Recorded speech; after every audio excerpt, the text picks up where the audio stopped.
আপনাকে স্বাগত জানাই আতঙ্কের অষ্টপ্রহরে।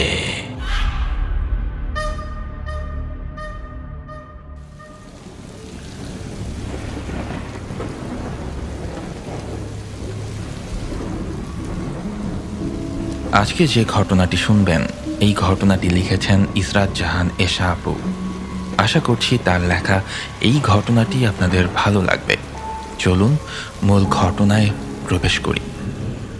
যদি কোনো 16 বছরের মেয়ের সাথে কোনো অমাবস্যার রাতে তুই ঘনিষ্ঠ হতে পারিস, তাহলে তুই তোর সকল জাদু ক্ষমতা ফেরত পাবি। আর সেই মেয়ের গর্ভে যে সন্তান আসবে, সে তোর থেকে আরো শক্তিশালী হবে।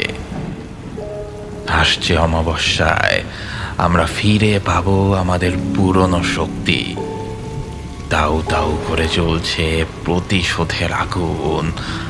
শেষ করে দেব, সব কিছু শেষ করে দিয়ে সবাই চলে আসবে আমাদের দলে। 50 বছরের অপেক্ষার প্রহর তবে শেষ হতে চলল। ফিরিয়ে আনবো সবাইকে। আমি চণ্ডী, কখনো হার শিখিনি। সকল শয়তানের শক্তি, সকল জাদুবিদ্যা আমার মাঝে আমি ধারণ করব। মা, আমি তোমার সৎ মেয়ে, তাই তুমি একটু ভুলের জন্য আমাকে মারছো? তুমি না আমার আপন খালা? ও মা, তুমি এমন ভাবে কেন মারছো আমাকে? ঘরের সব কাজটা আমি করে দিই, তাও কেন তুমি আজকের এইটুকু বিষয় নিয়ে আমাকে মারছো মা গো? হার মেরো না, সহ্য করতে পারছি না। চামড়া ফেটে রক্ত বের হতে চললো যে। মরে যা, তুই একটা আপদ আমার কপালে জুটেছে। আজ থেকে এই অন্ধকার ঘরে তুই থাকবি। মরতে পারিস না? কত মেয়ে কত রোগে শোকে মারা যায়, তোকে কত রকম শাস্তি দেই, না খাইয়ে রাখি, তাও তুই মরিস না। আরো সুন্দর রূপে রূপবতী একটা ডাগর মেয়ে হয়ে উঠেছে। বলতে বলতে বাম গালের ওপর গরম খুন্তি বসিয়ে দিল অথরা চৌধুরী। আসমানি চিৎকার করে উঠে সেই ঘরেই অজ্ঞান হয়ে পড়ে গেল। তুমি কি মানুষ না রাক্ষসী? হাত থেকে একটা গ্লাস পড়ে গেছে, তার জন্য মেয়েটার সাথে এত খারাপ ব্যবহার তুই করতে পারিস? তোর ভিতর কি আল্লাহর ভয় আসে না? তুই তোর আপন খালা, তাও কেন নিজের বোনঝির সাথে এত জঘন্য আচরণ করতে পারিস তুই? তোর কি মায়া বলে কিছুই নেই? চুপ থাক বুড়ি। হ্যাঁ, আমি রাক্ষসী। তোর সমস্যা এতই যখন, তোর নাতির জন্য যখন এতই দরদ, জানা তুই এই বাড়ি থেকে তোর নাতিকে নিয়ে চলে যা। তুইও তো কম অন্ন ধ্বংস করিস না। খুব তাড়াতাড়ি তোদের সবগুলোকে বিদায় করব। তুমি আমাকে তুই তুকারি করছো? আমি তোমার মায়ের সমতুল্য। আরে রাখো, নিজের মাকেই ছাড় দিলাম না, আর তো শাশুড়ি আসছে মা দাবি করতে। না, তোর মুখে মা ডাক শোনার মতো ইচ্ছে আমার নেই। তার চেয়ে মরণ ভালো রাক্ষসী তুই একটা। সামান্য একটা গ্লাসের জন্য মেয়েটাকে এত শাস্তি তুই দিতে পারলি? শোন বুড়ি, আমি মোটেও ওই গ্লাসের জন্য ওকে আজ মারিনি। তুই জানিস ও আজকে কি কাণ্ড ঘটিয়েছে? ওকে আমি কতবার বলেছি, আসমা তুই মেহমানের সামনে বের হবি না, তুই কারো সামনে যাবি না, কিন্তু ও আমার একটা কথাও শোনেনি। আজ চাঁদনিকে ছেলেপক্ষ দেখতে এসেছিল, কিন্তু তোর নাতি যখন ছেলেপক্ষ আসে হঠাৎ করে তাদের সামনে চলে যায়। আমার চাঁদনি, যার গায়ের রং দুধে আলতার মতো, সারাক্ষণ যাকে আমি পুতুলের মতো যত্ন করে সাজিয়ে রাখি, সেইখানে চাঁদনিকে না, বরং কাজের বেটির মতো দেখতে তোর নাতি ওই আসমাকে পছন্দ হয়েছে ছেলেপক্ষর। এই অবস্থায়, ওই বিচ্ছির অবস্থায় দেখেই ছেলের মায়ের যেন চোখের পলক পড়ে না। এখন আসমাকে বউ করে নিতে চায়। লাগাম দাও মুখে, আসমানিকে কাজের মেয়ে মতো করে রাখো তুমি। আসমানি দেখতে এমনিতেই সুন্দরী, ওকে সাজানোর প্রয়োজন হয় না। ও সবসময় মুক্তার মতো ঝলমল করে। আর চাঁদনিকে তো তুমি টাকা দিয়ে সুন্দর করেছ। পিতলের পাতিলের মতো কদিন পর পর ঘষা মাজা করতে হয়, না হলে যে কালচে ভাব তৈরি হয় তখন খুবই বিশ্রী লাগে। ও তো বড়, তাহলে ওকে রেখে চাঁদনিকে বিয়ে দিতে চাইছো কেন? বলি, আগে ওকেই বিয়েটা দাও না, তাহলেই তো আর আপদ ঘরে থাকে না। মুখ সামলে কথা বলুন। চাঁদনিও কিন্তু আপনারই নাতি। কেন, তুমি না বললে আমার নাতি আসমানি? মম, মম, তাড়াতাড়ি একটু রুমে আসো তো। হ্যাঁ চাঁদনি মা, আসছি। মা, ওই মেয়েটার জন্য আমি কি রায়ানকে হারিয়ে ফেলবো? মা দেখো, রায়ানকে প্রথম দেখায় আমি ভালোবেসে ফেলেছি। তুমি যদি সত্যি আমাকে ভালোবাসো তাহলে আমার ভালোবাসাকে আমার কাছে ফিরিয়ে দাও। আচ্ছা মা, আমি কি আসমার থেকে দেখতে সুন্দর না? আচ্ছা, আচমকা ওর এত রূপ কই থেকে এলো? মাঝে মাঝে আমিও ওর দিকে তাকালে আর চোখই ফেরাতে পারি না। ও কে মা?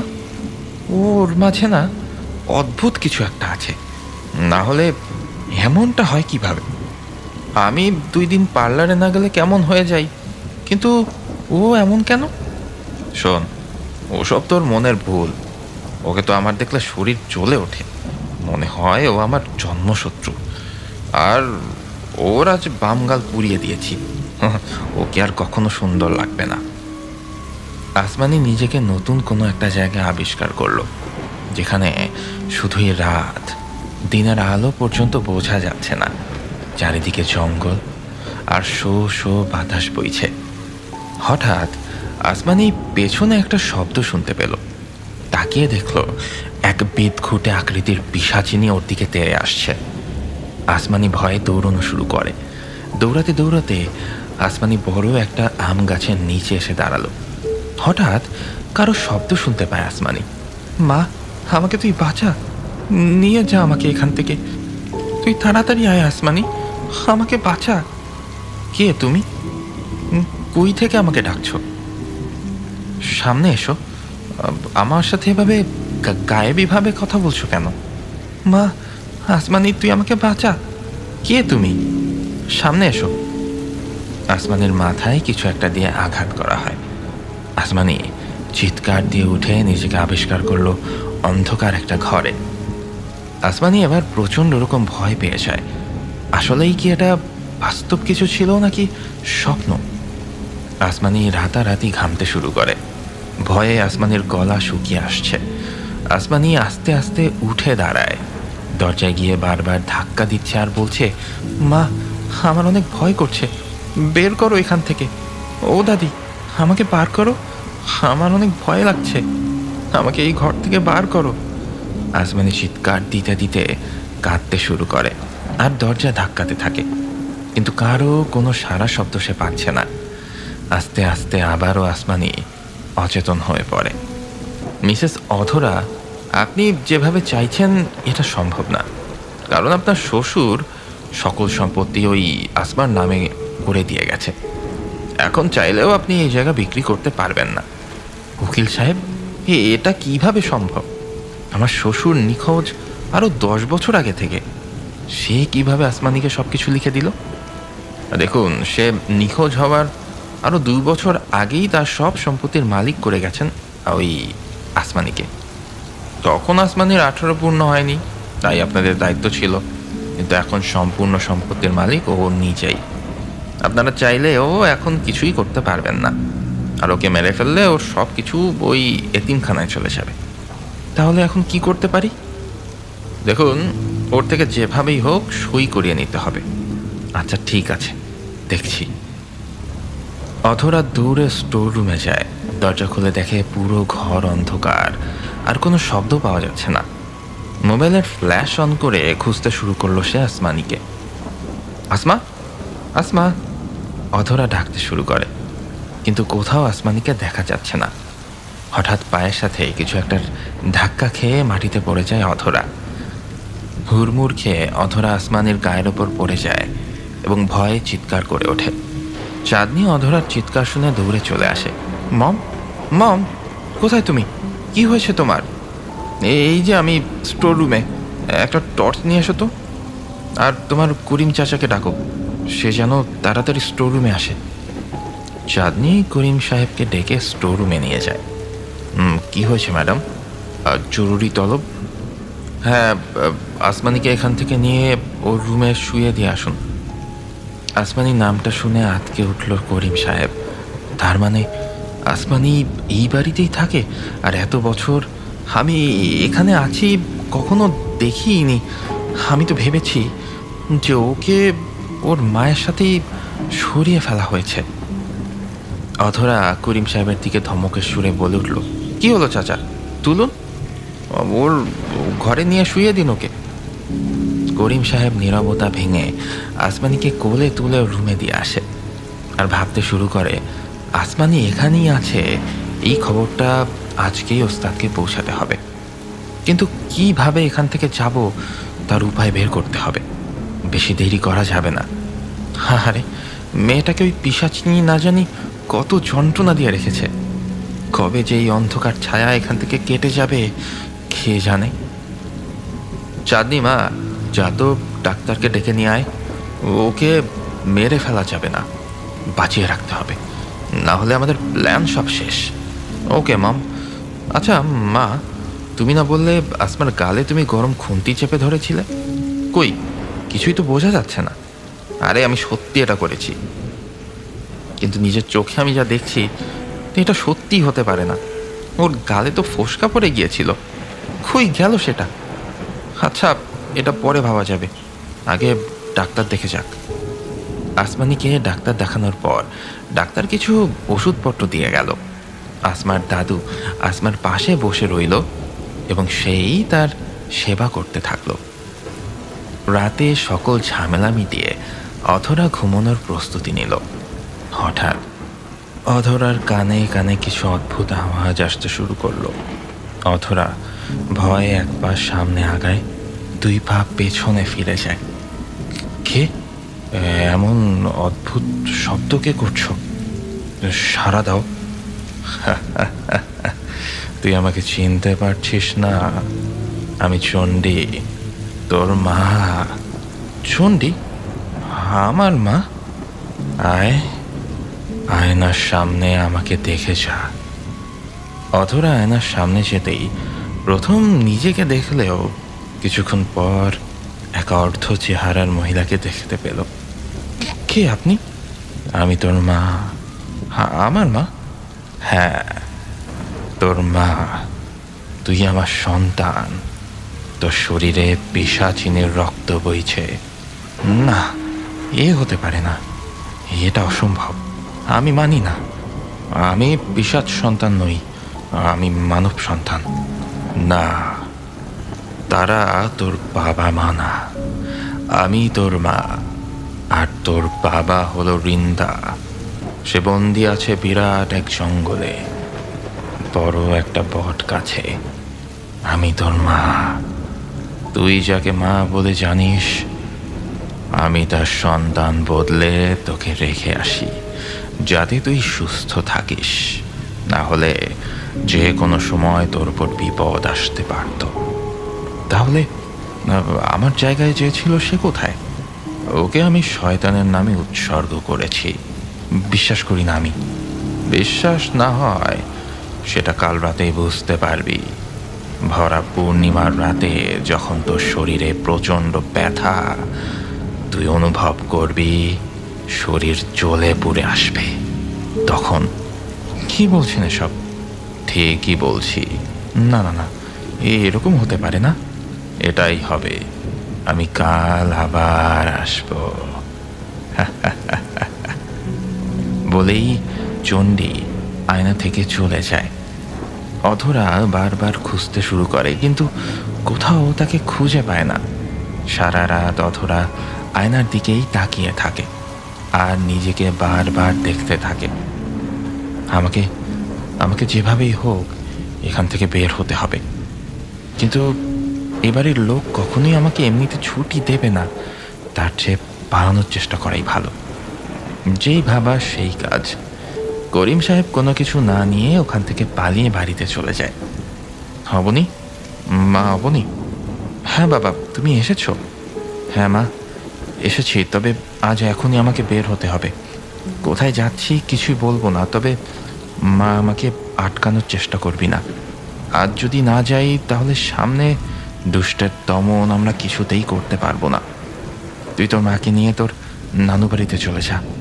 আর হ্যাঁ, আমি হঠাৎ করেই আসবো, ততদিনে তুই একটা কাজ করবি, সুন্দর করে একটা নকশি কাঁথা সেলাই করে রাখবি, আর নামাজ পড়ে বাবার জন্য দোয়া করবি। আর কখনো যদি কোনো বুড়ি তোর কাছে ভিক্ষে নিতে আসে, তখন ভিক্ষে তো দিবি, তার সাথে খাইয়ে দিবি। এখন আমি আসছি, আর যে অবস্থায় থাকো না কেন সব সময় শুকরিয়া আদায় করবি। আচ্ছা বাবা, তুমি চিন্তা করো না, তুমি শুধু দোয়া করো আমি যেন সঠিক পথে চলতে পারি। আচ্ছা মা, আমি তাহলে আসি, বিদায় দে। ফিয়ামানিল্লাহ। করিম সাহেব দৌড়ে চলে গেল উত্তরের জঙ্গলের দিকে। পুরো জঙ্গলটা পেরিয়ে একটি নদী। যেভাবেই হোক এই নদী আমাকে পেরিয়ে যেতেই হবে, কিন্তু এত বড় নদী কোথায় নৌকা পাবো তা অনেকক্ষণ ধরে ভাবতে ভাবতে হঠাৎ একটি বৃদ্ধ লোক এসে সামনে দাঁড়িয়ে রুক্ষ গলায় জিজ্ঞেস করল, কে হে আগন্তুক তুমি? আমি করিম, আর আমার অনেক তাড়া রয়েছে আজকে। আচ্ছা, আপনি কি আমাকে এই নদীটি পার করে দিতে পারেন? তুমি কি জানো এই নদী সহজে কেউ পার হতে পারে না? জানি, তবে আমাকে পার হতেই হবে। যেভাবেই হোক ওপারে আমাকে যেতেই হবে, কিন্তু কিভাবে তা জানি না। তবে এটুকু জানি আল্লাহ একটা ব্যবস্থা করে দেবেন। আমি তোমার একটা পরীক্ষা নেব, যদি তুমি উত্তীর্ণ হও তাহলে আমি তোমাকে ওপারে দিয়ে আসব। আরও যদি আমার কোনো সাহায্য তোমার দরকার হয় সেটাও করব। আচ্ছা, মনে করো আমি তোমাকে নদীর মাঝখানে নিয়ে ফেলে দেওয়ার চেষ্টা করছি বা ফেলে দিয়েছি। এমত অবস্থায় তুমি ভয় পেতে পারবে না। করিম সাহেব লক্ষ্য করলেন আসলেই সে নদীর মাঝখানেই আছেন, আর পানিতে বেশ জোরে জোরে ঢেউ শুরু হয়েছে। এমনভাবে নৌকা নড়াচড়া করছে এই বুঝি সেটা উল্টে যাবে, কিন্তু তার মনে কোনো ভয় কাজ করছে না।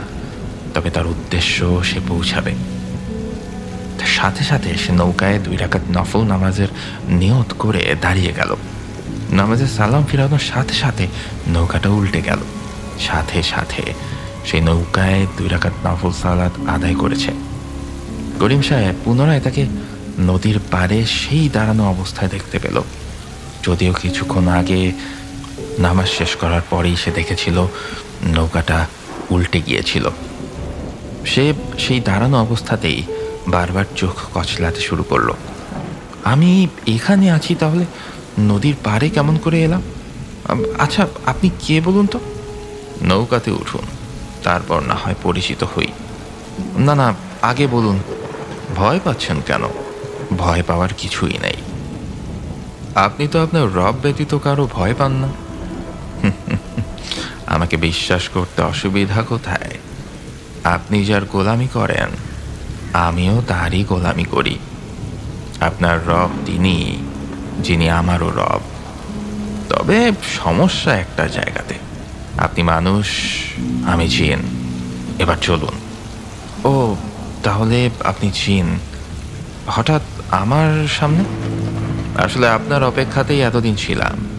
আপনি সঠিক লোক কিনা সেটা পরীক্ষা করার জন্য আমার জাদু দিয়ে সেটা একটু পরীক্ষা করে নিলাম।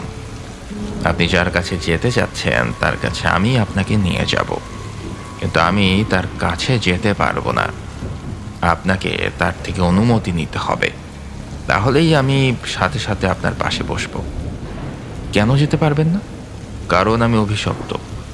একটু ভুলের জন্য আমাকে এতগুলো দিন এইভাবে আপনার অপেক্ষায় থাকতে হয়েছে, আর এতদিনে আমি আমার ভুল বুঝতে পেরেছি। শুধু আপনি সাথে করে নিয়ে চলুন। আপনি পারবেন আমাকে ওস্তাদের থেকে অভিশাপ মুক্ত করতে। আর আজই সেই পূর্ণিমার রাত যার কথা তখন বলা হয়েছিল। কেন অভিশপ্ত করা হয়েছিল আপনাকে? আমি পিশাচদের কাছে সকল গোপন তথ্য প্রকাশ করে দিয়েছিলাম, কিন্তু শেষে আমাকে তারা যে শক্তি দেওয়ার কথা বলেছিল তা তো দেয়নি, বরঞ্চ আমাকে মেরে ফেলার হুমকি দিয়েছে। তার জন্যই ওস্তাদ আমাকে অভিশপ্ত করেছিলেন। আমরা মনে হয় এসে গেছি। নামুন তাহলে। আচ্ছা, আপনার নামটা? নুহাজিন। নুহাজিন করিম সাহেবের হাত ধরল। তারপর বড় একটা পাহাড় পেরিয়ে ছোট্ট একটা দ্বীপের পাশে গিয়ে থামল। সেখানে ছোট একটা মসজিদ, যা দেখতে বেশ চমৎকার। জনাব, আপনি এখন ওইখানে যান, আমি আর যেতে পারবো না। মনে করে আমার কথাটা বলবেন। আচ্ছা, জাজাকাল্লাহ খায়রান। করিম সাহেব আস্তে আস্তে ভেতরে প্রবেশ করলেন। একজন বৃদ্ধ লোক মিষ্টি সুরে কোরআন তিলাওয়াত করছে। করিম সাহেব আস্তে আস্তে তার পাশে বসে শুনছে। কোরআন পড়া শেষ করে তিনি জিজ্ঞেস করলেন, কে তুমি বাবা? আসসালামু আলাইকুম ওস্তাদ, আমি করিম। ওয়ালাইকুম আসসালাম। তো কি খবর? আসমানিকে খুঁজে পেয়েছি। কোথায় আছে এখন? ওই বাড়িতেই আছে, কিন্তু আগে কখনো বের হয়নি। ওরা ওকে আটকে রেখেছে, কাজের মেয়ের মতো কাজ করিয়েছে। আস্তে আস্তে করিম সাহেব সব ঘটনা খুলে বলেন। ও আচ্ছা, তাহলে আসার সময় নুহা তোমাকে সাহায্য করেছে? জি ওস্তাদ। নুহা, এদিকে আয়। নুহা দৌড়ে করিম চাচার পেছনে বসে পড়ে। ওস্তাদ, আমাকে ক্ষমা করুন। ওই পিশাচদের সাথে হাত মিলিয়ে আমি বিশ্বাসঘাতকতা করেছি। আপনি আমাকে ক্ষমা করুন। আমি আর কখনো আপনার অবাধ্যতা করব না ওস্তাদ। ক্ষমা আমি করেছি, তা অনেক আগেই, কিন্তু এতটুকু শাস্তি না দিলে তুই তোর ভুল বুঝতি না।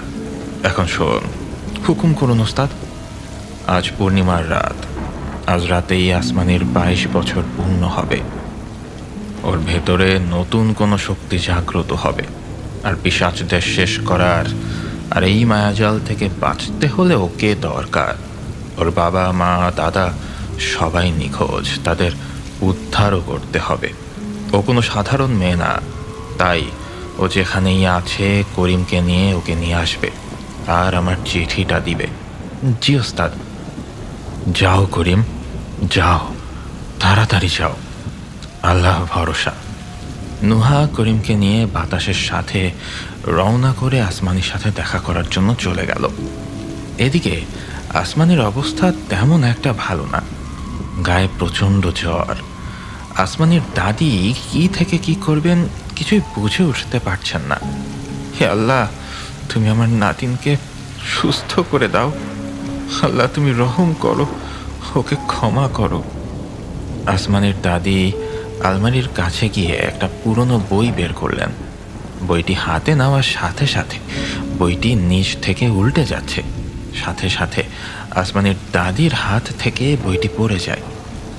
একটা পৃষ্ঠায় গিয়ে বইটিতে লেখা ভেসে ওঠে, আজ সেই পূর্ণিমার রাত, যখন চারিদিকে চাঁদের আলোয় আলোকিত হবে, আর সেই অসাধারণ বালিকার মধ্যে এই বংশের কালো ছায়া দূর করার শক্তি চলে আসবে। সেই পারবে সবার উপর থেকে মায়া জাদু এবং কালো জাদুর প্রভাব কাটতে। আসমানের দাদি বইটি নিচ থেকে তুলতেই যাবে, সাথে সাথে বইটি ওইখান থেকে অদৃশ্য হয়ে যায়। আসমার দাদি চিন্তায় পড়ে যায়, কে সেই মেয়ে, কোথায় পাবো তাকে? আজ আসমা সুস্থ থাকলে ওকে নিয়ে বের হতাম। বলতে বলতে আসমার দাদি জানলা খুলে দিল। আস্তে আস্তে পূর্ণিমার আলো সেই জানলা ভেদ করে আসমানের গায়ের উপর পড়ল। সাথে সাথে আসমানের শরীর আলোয় উজ্জ্বল হয়ে ওঠে। চাঁদের আলোয় ওর রূপ 2 গুণ বেড়ে যায়। আসমানের দাদি চমকে ওঠে, তাহলে তাহলে সেই মেয়েই আমাদের আসমা। তাহলে আসমাই সেই অসাধারণ বালিকা যার কথাই বইটাতে লেখা ছিল। ভাবতে ভাবতেই নুহাজিন আর করিম সাহেব আসমানির ঘরে প্রবেশ করে। তোমরা? হো, তাহলে চিনতে পেরেছেন আমাদের? চিনব না কেন? তোমাদের আশাই তো এতদিন ছিলাম। কোথায় আছে আমার স্বামী? কোথায় আমার ছেলে আর তার বউ? এটা শুধু আসমানি বের করতে পারবে। আসমানি সেই অসাধারণ বালিকা, বলল নুহা। পূর্ণিমার আলো চারিদিকে ছড়িয়ে যাওয়ার সাথে সাথে অধরার গায়ে প্রচণ্ড ব্যথা শুরু হয়। সে সহ্য করতে না পেরে চিৎকার দিয়ে ওঠে এবং আয়নার সামনে দাঁড়ায়। সে তার মাকে ডাকতে থাকে। সাথে সাথে সেই অর্ধ চেহারার মহিলা আবারও আয়নার সামনে আসে। কে? এবার বিশ্বাস হলো তো? হ্যাঁ মা, কিন্তু আমি এই ব্যথা সহ্য করতে পারছি না। প্লিজ প্লিজ মা, তুমি আমার এই ব্যথা কমিয়ে দাও। আমি চাইলেই সেটা পারবো না। এই ব্যথা কমানোর জন্য একটা যুবতী মেয়ে দরকার, যার বয়স 18 থেকে 20। অধরা ভাবতে শুরু করে, এখন এই মুহূর্তে এমন মেয়ে সে কোথায় পাবে? আর আসমানের বয়স এখন 22। তা ওকে দ্বারা কখনোই সম্ভব না। তাহলে নিজের মেয়ে চাঁদনি ছাড়া এখন তো আর কেউ নেই। নিজের মেয়েকে এখন শেষ করতে হবে ভেবে বুকটা কেঁপে ওঠে অধরার। কি ভাবছিস আমি জানি, কিন্তু কিছু করার নেই। তুই চাঁদনিকে ডাক, আমি তোদের সবাইকে এখান থেকে নিয়ে যাব। অধরা ব্যথা সহ্য করতে না পেরে চিৎকার করে চাঁদনিকে ডাকে। চাঁদনি মায়ের চিৎকার শুনে দৌড়ে অধরার রুমে আসে। এসে মায়ের কদর্য রূপ দেখে সে ভয়ে চিৎকার দিয়ে পিছিয়ে যেতে থাকে। মা, তোমার এই অবস্থা কেন? আর আয়নার মধ্যে উনি কে? চাঁদনি, তুই আমার কাছে আয়, তাড়াতাড়ি কাছে আয়, তুই পেছনে যাস না। চাঁদনি পালানোর চেষ্টা করলে অধরা ওর হাত ধরে ফেলে। অধরা চাঁদনির হাত ধরে আয়নার উপরে সেটা রাখলো। অধরা আর চাঁদনি আয়নার মধ্যে অদৃশ্য হয়ে গেল। চাঁদনি নিজেকে একটা ভয়ঙ্কর জঙ্গলে আবিষ্কার করে। চারিদিকে তাকাতেই অধরার চিৎকার শুনতে পায় সে। মা, মা, তোমার কি হয়েছে? তুমি এমন করছো কেন? আর তোমার শরীরে এমন বৃদ্ধের মতো ছাপ পড়েছে যে। হুমা, কথা বলো। এরা কারা? এরা কি চায়? কে তোর মা? কেউ তোর মা না, অধরা আমার মেয়ে, পিশাচ সন্তান সে। এখন তোকে শয়তানের নামে বলি দিয়ে ওকে পুনরায় যুবতী করে ফিরিয়ে আনবো। ও হবে শক্তিশালী, অনেক শক্তিশালী। প্লিজ তোমরা আমাকে ছেড়ে দাও। তোমাদের দেখলেও আমার কেমন ভয় করছে। আমাকে তোমরা মেরো না। ও মা, তুমি না আমাকে অনেক ভালোবাসতে। চাঁদনি মা মা বলে চিৎকার করতে থাকে, কিন্তু ওর কথা কেউ শুনছে না। 5 তারার মতো একটা বৃত্ত এঁকে সেখানে চাঁদনিকে শুইয়ে দেওয়া হয়। চাঁদনি আমাকে ছেড়ে দাও বলে চিৎকার করতে থাকে। সে বলতে থাকে তার শরীর পুড়ে যাচ্ছে। চাঁদনির শরীরে যতই যন্ত্রণা বাড়ছে ততই অধরার যন্ত্রণা কমে আসছে। এবার চণ্ডী মন্ত্র পড়া একটা সুই না চাঁদনির নাভি বরাবর ঢুকিয়ে দেয়। চাঁদনি আর কোনো কথা বলতে পারছে না, শুধু গলা কাটা মুরগির মতো ঝরঝর করছে। সেই 5 তারা অঙ্কনের মধ্যে চাঁদনির শরীর থেকে রক্ত বেরিয়ে অধরার শরীরে প্রবেশ করছে। চাঁদনির শরীরের চামড়াগুলো বৃদ্ধ মানুষের মতো থেতলে আসছে। আস্তে আস্তে সে কঙ্কালে পরিণত হয়ে যায়, আর অধরা 18 বছরের যুবতী হয়ে ওঠে, যেন সে সুন্দরী কোনো এক রমণী। আসমানি গায়ে চাঁদের আলো পড়তেই আসমানি পুরো শরীর থেকে আলো রশ্মি বের হতে থাকে। কতক্ষণ পর আসমানি উঠে বসে এবং জিজ্ঞেস করে, আপনারা কারা? আমি নুহা জিন, আর উনি করিম চাচা তোমার। এখানে কেন আপনারা? তোমাকে নিয়ে যেতে। তুমি সেই অসাধারণ বালিকা। তোমার বাবা মা দাদার ছোট ভাইকে পিশাচেরা বন্দি করে রেখেছে। তাদের মুক্তি আর পিশাচের জাদু শক্তি একমাত্র তুমিই ধ্বংস করতে পারবে। কিন্তু কোনো কিন্তু না। হ্যাঁ আসমা, তুই সেই মেয়ে। চলে যা তোর পরিবারকে উদ্ধার করতে, চলে যা। আসমা নুহা আর করিম চাচার সাথে চলে যায় ওস্তাদের কাছে। মাস মানি, তুমি এসেছো? হ্যাঁ, এতদিন তোমার অপেক্ষায় ছিলাম।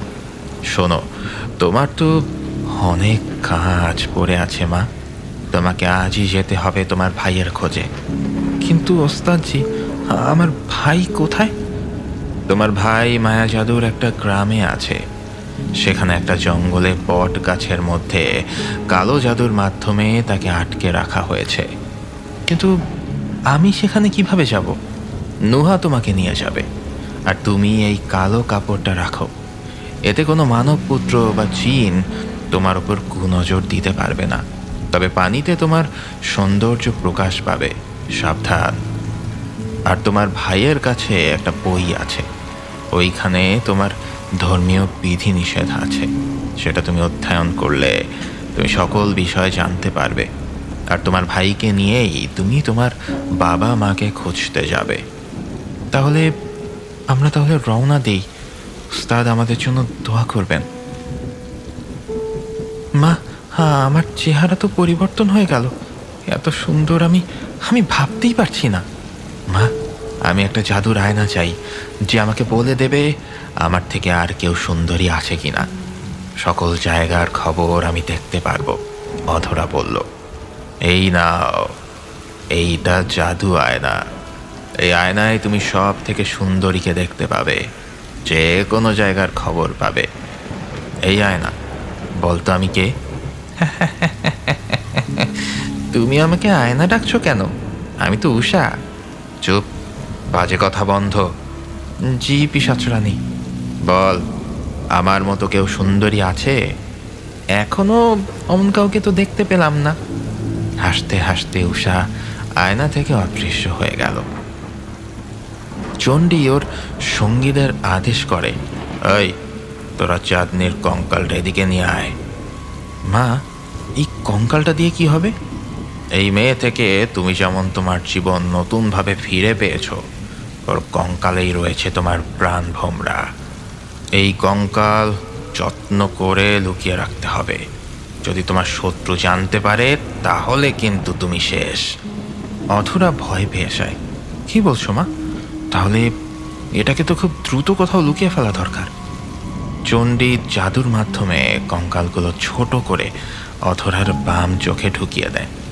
তোমার বাম চোখে রয়েছে তোমার প্রাণ ভোমরা। সামনে অমাবস্যার রাত, মাত্র 3 দিন বাকি। আমাদের সকল শক্তি ফিরে পাবো, সেই জন্য শুরু হোক আনন্দ ফুর্তি, গান বাজনা, সব কিছু মহাযজ্ঞ, সব কিছু শুরু করতে হবে। পিশাচিনীদের আস্তানায় শুরু হয় আনন্দ ফুর্তি, শয়তানের নামে বলি দেওয়া, এবং এই সব কিছু করা হয় নানা রকম পশু পাখির মাধ্যমে। নিশিকাল সবার মাঝখানে গিয়ে বলে ওঠে, থামো তোমরা, সবাই আনন্দ ফুর্তি করছো, কিন্তু আমি 16 বছরের রমণী কোথায় পাবো? কই থেকে নিয়ে আসবো? আমি কি শক্তি পাবো না? হ্যাঁ, তুই পাবি, কিন্তু তার আগে খুঁজে বের করতে হবে 16 বছরের যুবতীকে। আর যে অমাবস্যার রাত্রে তুই ওই যুবতীর সাথে রাত্রি যাপন করতে পারবি, সেদিন তোর শক্তি ফিরে পাবি। তুই বের হয়ে যা, এখনই বের হ সেই রমণীর খোঁজে। চণ্ডী বলল, কিন্তু কিন্তু কোথায় খুঁজবো তাকে? শিমুলতলি নামে একটা গ্রাম আছে, ওই গ্রামে যেতে পারলে তুই খুঁজে পেয়ে যাবি। নিশিকাল দেরি না করে সেই গ্রামের উদ্দেশ্যে বের হয়। আচ্ছা নুহা, সেই জায়গাটার নাম কি? সেই জায়গাটা হলো ছোট্ট একটা গ্রাম, যেখানের মানুষ মায়াজালে আটকা। তবে পিশাচিনীদের না, বরং বজ্জিনের মায়ায় তারা আটকা। তোমাকেই তাদের উদ্ধার করতে হবে, তারপর তারা তোমার ভাইয়ের খোঁজ দেবে। সেই গ্রামের নাম কি? শিমুলতলি। ও আচ্ছা। হঠাৎ করেই আসমানি চিৎকার করে ওঠে, নুহা, ওই দেখো, ওটা কি এত সুন্দর! তুমি দূর থেকে একে যতটা সুন্দর দেখছো, কাছাকাছি এটা ততটাই বিশৃঙ্খল। কিন্তু কেন? কারণ এখানে মায়ার জাল ফেলা। তোমার তুমি নজরবন্দির মতোই দেখবে। তুমি ভাববে সেটা স্বর্ণ, কিন্তু সেটা আসলে মাটি। কি বলছো? এমন হয়? অমনি কিছু লোকের গম গম আওয়াজ শোনা গেল, মনে হচ্ছে যেন বড় কোনো হট্টগোল হচ্ছে। আসমানির কানে আসতেই আসমানি নুহা জিনকে বলল, দেখো নুহা, আমার মনে হয় ওখানে নিশ্চিত কোনো গণ্ডগোল হয়েছে, চলো আমরা গিয়ে বরং দেখি। না আসমানি, আমাদের হাতে সময় কম, কিছু হবে না, চলো তো। নুহা আর আসমানি আস্তে আস্তে ভেতরে প্রবেশ করলো, কিন্তু ওরা কিছুতেই ভেতরে যেতে পারছে না। যতই সামনে এগোচ্ছে ততই পেছনে চলে যাচ্ছে রাস্তা। আগানো তো দূরে থাক, আরও পেছনেই চলে যাচ্ছে। তবে নুহা যেহেতু জিন, সে বাতাসের সাথে চলতে পারে, কিন্তু আসমানি পারছে না। রানিমা, আমাদের গ্রামে কেউ হয়তো প্রবেশ করতে চাইছে। বারবার কূপ থেকে আগুনের বলয় তৈরি হচ্ছে আর তার উপর ভেসে উঠছে। তোরা এগুলো কি বলছিস? কার এত বড় সাহস যে ভেতরে প্রবেশ করার চিন্তা করছে? তাড়াতাড়ি ওদের পথ আটকানোর চেষ্টা কর। এদিকে পানি শুকিয়ে গেছে, নিশ্চয়ই কুর্তাবা নারাজ, চারিদিক খা খা করছে। আর কত অপেক্ষা করব আমরা? পানি পাবো কোথায়? কোনো একটা উপায় বের করতেই হবে। রানী রজ্জুরূপী যদি অভয় দেন তাহলে আমি কিছু কথা বলতে চাই। হ্যাঁ বলো। আমাকে একজন আগন্তুক বলেছেন, যদি পানি পেতে চাও তাহলে কোনো যুবতী মেয়েকে কুর্তাবার নামে বলি দাও, তাহলে সে খুশি হয়ে তোমাদের পানি দেবে। কি বলো? এটা তো মারাত্মক কাজ, কিন্তু পানি তো দরকার। দেখো, তোমরা যেটা ভালো মনে করো। তাহলে কি আবার উপাসনা শুরু করব? হ্যাঁ, তাই করো, না হলে পানি ব্যতীত আমরা মারা যাব। তাতে তো কোনো এক যুবতী কন্যাকে ওই কূপে কুর্তাবার নামে বলি দিতে হবে, সেটাই করো। কিন্তু রানীমা, কেউ তো এতে রাজি হবে না। তার কন্যাকে সেক্ষেত্রে দিতে হবে যে, জোরপূর্বক তুলে আনতে হবে। রাজি না হলে তাই করো, কিন্তু পানির দরকার। এভাবে হলে তো চলবে না, ধ্বংস হয়ে যাব আমরা। পানি আমাদের দরকার, তোমরা কি বুঝতে পারছো না? যাও, কোনো এক সুন্দরী যুবতীকে ধরে নিয়ে আসো।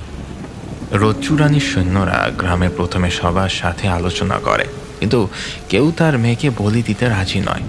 রজ্জু রানীর সৈন্যরা উপায়ন্ত না পেয়ে জোরপূর্বক সেই গ্রাম থেকে একটা যুবতী মেয়ে ধরে আনে। কি করব? এখন আমরা তো এগোতেই পারছি না। ভেতরে প্রবেশ করতে না পারলে জানবো কিভাবে যে কি হচ্ছে? আচ্ছা আসমানি, একটা বুদ্ধি আছে। আমি তো জিন, আমার প্রবেশে বাধা আসবে না, কিন্তু তোমার বাধা আসছে। এই কাঠিটা হাতে রাখো, তাহলে তুমিও বাতাসের সাথে ভেতরে প্রবেশ করতে পারবে। আচ্ছা দাও। আসমানি আর নুহা বাতাসের সাথে গ্রামের ভেতরে প্রবেশ করল। তারা দেখতে পেল ভেতরে নানা রকম মন্ত্র পড়ে একটা কালো বিড়ালের উপাসনা করা হচ্ছে। সবাই নাচ গান করে কুর্তাবাকে ডাকছে।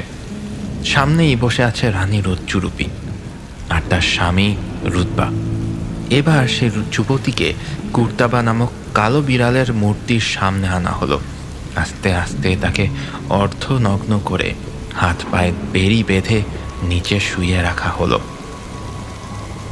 আমাকে এভাবে মেরো না, এভাবে মেরো না, আমাকে কেউ বাঁচাও। মেয়েটি বাঁচার জন্য সর্বশক্তি দিয়ে চেষ্টা করছে।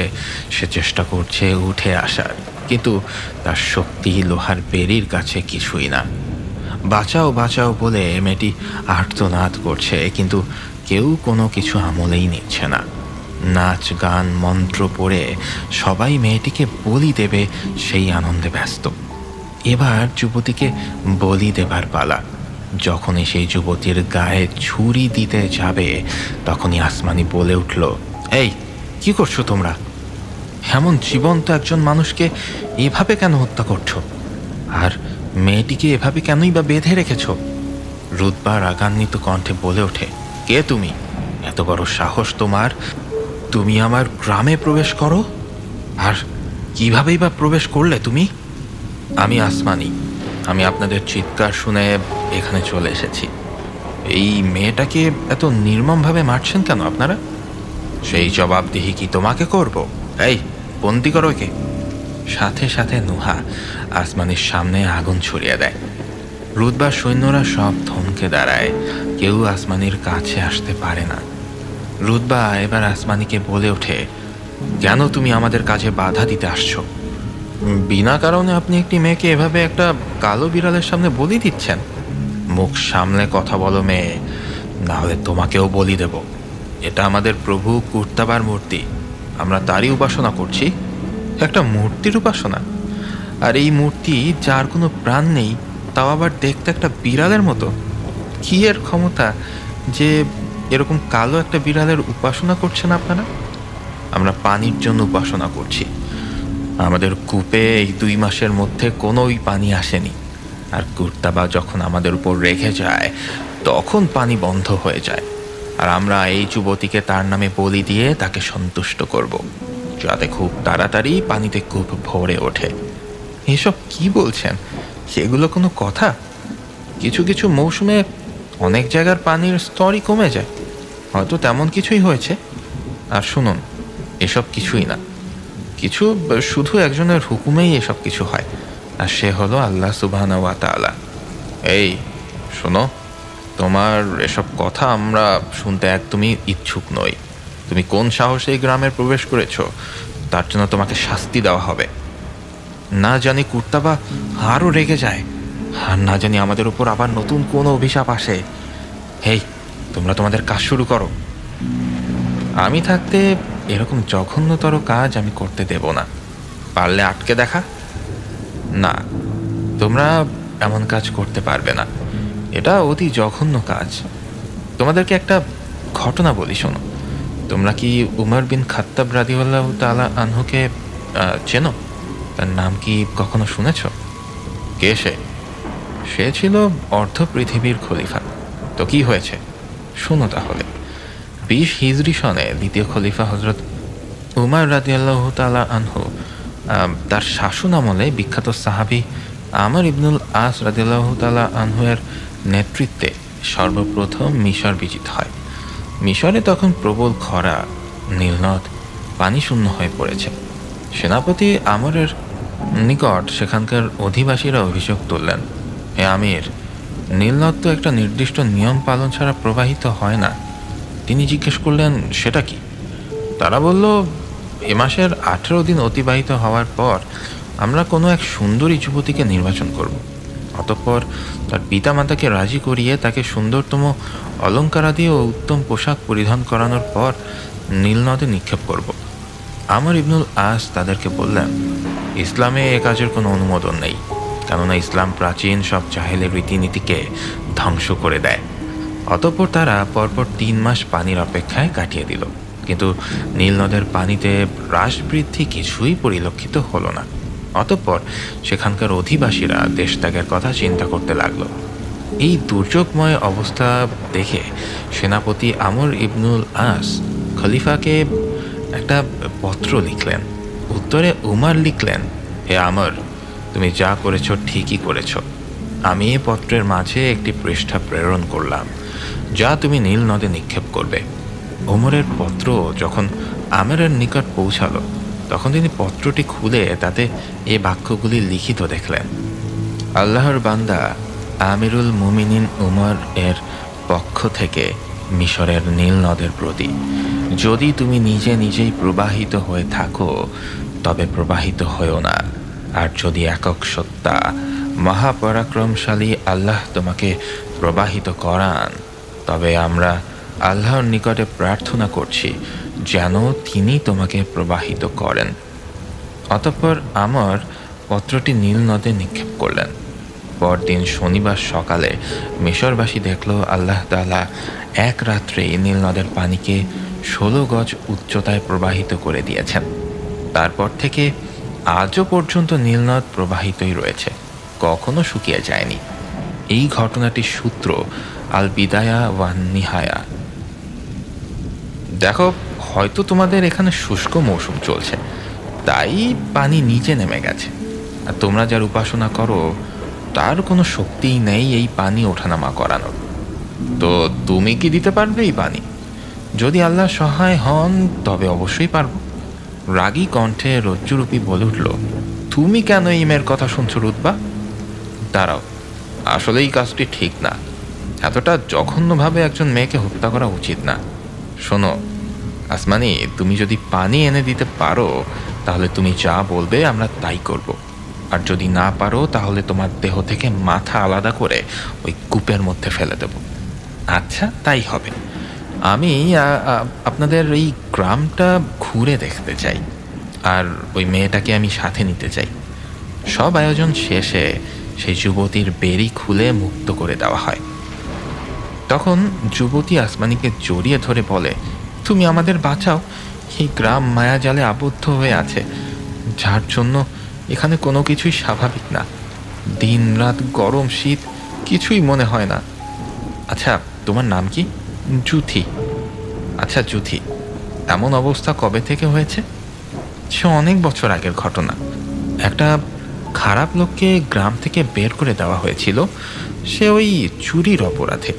পরে সে কালো জাদু শিখে এই গ্রামে এসে সবাইকে একটা মায়ার মধ্যে ফেলে দেয় আর অনেক রকম শাস্তি দেয়।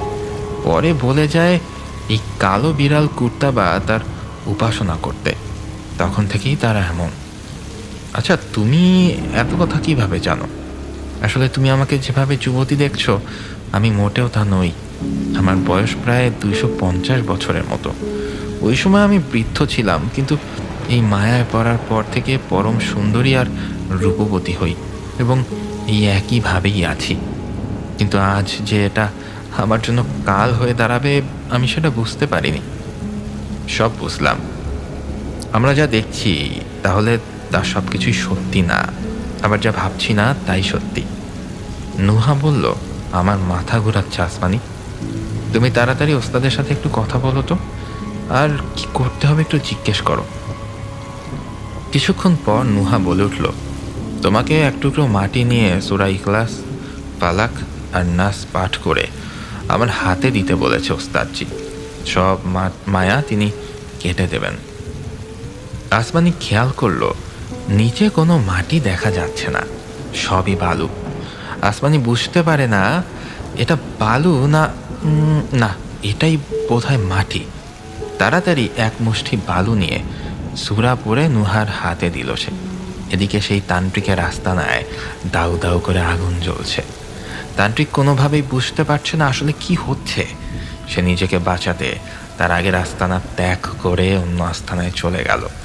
সেখানে গিয়ে সে ধ্যানে বসে দেখতে পায় তার দেওয়া সকল মায়া ওই গ্রাম থেকে উঠে যাচ্ছে।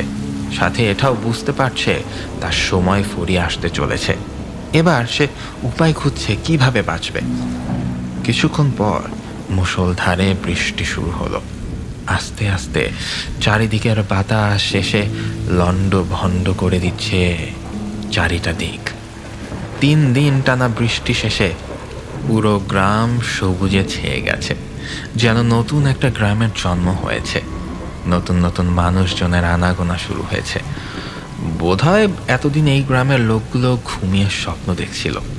পাশ থেকে একজন বলে উঠল, তুমি কি আসমানি? হ্যাঁ, তোমার জন্য আমরা আজ মায়াজাল থেকে মুক্তি পেয়েছি। আমি জানতাম তুমি আসবে। আপনি কে? আমি জিন্নাত, এখানেই একটা মসজিদের ইমাম ছিলাম। ওই তান্ত্রিক তার মায়া জাদু দিয়ে আমাদের বন্দি করে রেখেছিল। আর এই যে লোকগুলো দেখছো, এদের কারোরই কিছুই মনে নেই, কারণ এরা ঘুমন্ত একটা স্বপ্নের মধ্যে ছিল। ও আচ্ছা, এখন দয়া করে আমাদের একটা উপকার করবেন। কি উপকার বলো? শিমুলতলি গ্রামটা কোথায়? ওইখানে আমার ভাইকে বন্দি করে রাখা হয়েছে। তুমি এসো আমার সাথে, আমি তোমাদেরকে পৌঁছে দেব। আসমানি আর নুহা জিন্নাতের পেছনে হাঁটতে লাগলো। হাঁটতে হাঁটতে তারা একটা জঙ্গলের সামনে চলে এলো। নুহা বলল, এত বড় জঙ্গলের ভেতরে তো অনেক সাপ বিচ্ছু এসব আছে, তাই না? জিন্নাত বলল, হ্যাঁ, তবে এটা পেরুলেই তোমরা তোমাদের জায়গায় পৌঁছে যাবে। আর তোমরা যদি তাদের মন জয় করতে পারো তাহলেই তারা তোমাদের সাহায্য করবে। তবে তারা কিন্তু কোনো ধর্মের লোক না। তবে তোমার ধর্মের সৌন্দর্য যদি ঠিকভাবে প্রকাশ করতে পারো তবে তারা তোমাকে অনুসরণ করবে। আসমানি বলল, আচ্ছা ঠিক আছে, আপনাকে অসংখ্য ধন্যবাদ আমাদের উপকার করার জন্য। জিন্নাত বলল, শোনো আসমানি, তুমি এই বইটা রাখো। এখান থেকে তুমি তাদের কিছু বলতে পারবে, আর আমার মনে হয় তারা তোমাকে মেনে নেবে এবং সাহায্য করবে।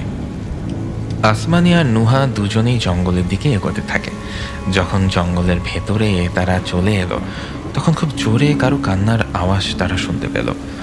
নুহা শোনার সাথে সাথে বুঝতে পারে এটা আসলে কোনো মানুষের কান্নার আওয়াজই না, এটা কোনো জিনের কান্না, যে মানুষকে শুধু শুধু ভয় দেখায়। আসমানি আর নুহা সামনে এগোতেই কান্নার আওয়াজ আরও বেড়ে গেল। তখন নুহা প্রচণ্ড রাগ নিয়ে ধমকর সুরে বলে উঠল, কে রে বেয়াদব, জিন হয়ে মানুষের বাচ্চার মতো কান্না করছিস? নুহার ধমক খেতেই জিনটা বেরিয়ে এসে আসমানির কপাল বরাবর একটা ঢিল ছুঁড়ে মারল। আসমানি চিৎকার করে মাটিতে পড়ে গেল।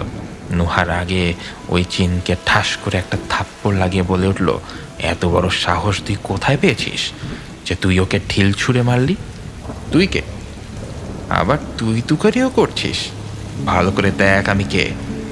নুহাজিন, আপনি মাফ করবেন, আসলে আমি ওই মেয়েটাকে ভালোভাবে দেখতে পাচ্ছিলাম না, তাই আর কি ঢিল ছুঁড়ে মেরেছি। মাফ করুন, আমাকে মাফ করে দিন, আমি এখনই সব ঠিক করে দিচ্ছি। ওই জিন আসমানির কপালের ওপর জাদুর মাধ্যমে কাপড় ছুঁড়ে মারল, যেটা আসমানির কপালে একটা অটো ব্যান্ডেজ হয়ে গেল।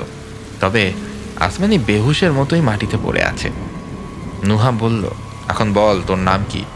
আমার নাম রায়ান। ও আচ্ছা, তো এখানে এভাবে সবাইকে ভয় দেখাচ্ছ কেন?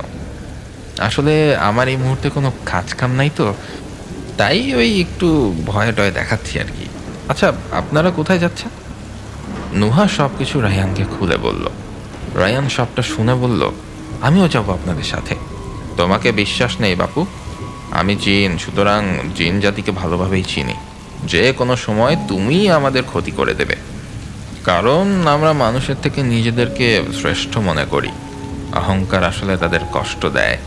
যেমন আল্লাহ কুরআনে বলেছেন, অনেক মানুষ অনেক জিনের আশ্রয় নিত, ফলে তারা জিনদের আত্মম্ভরিতা বাড়িয়ে দিত।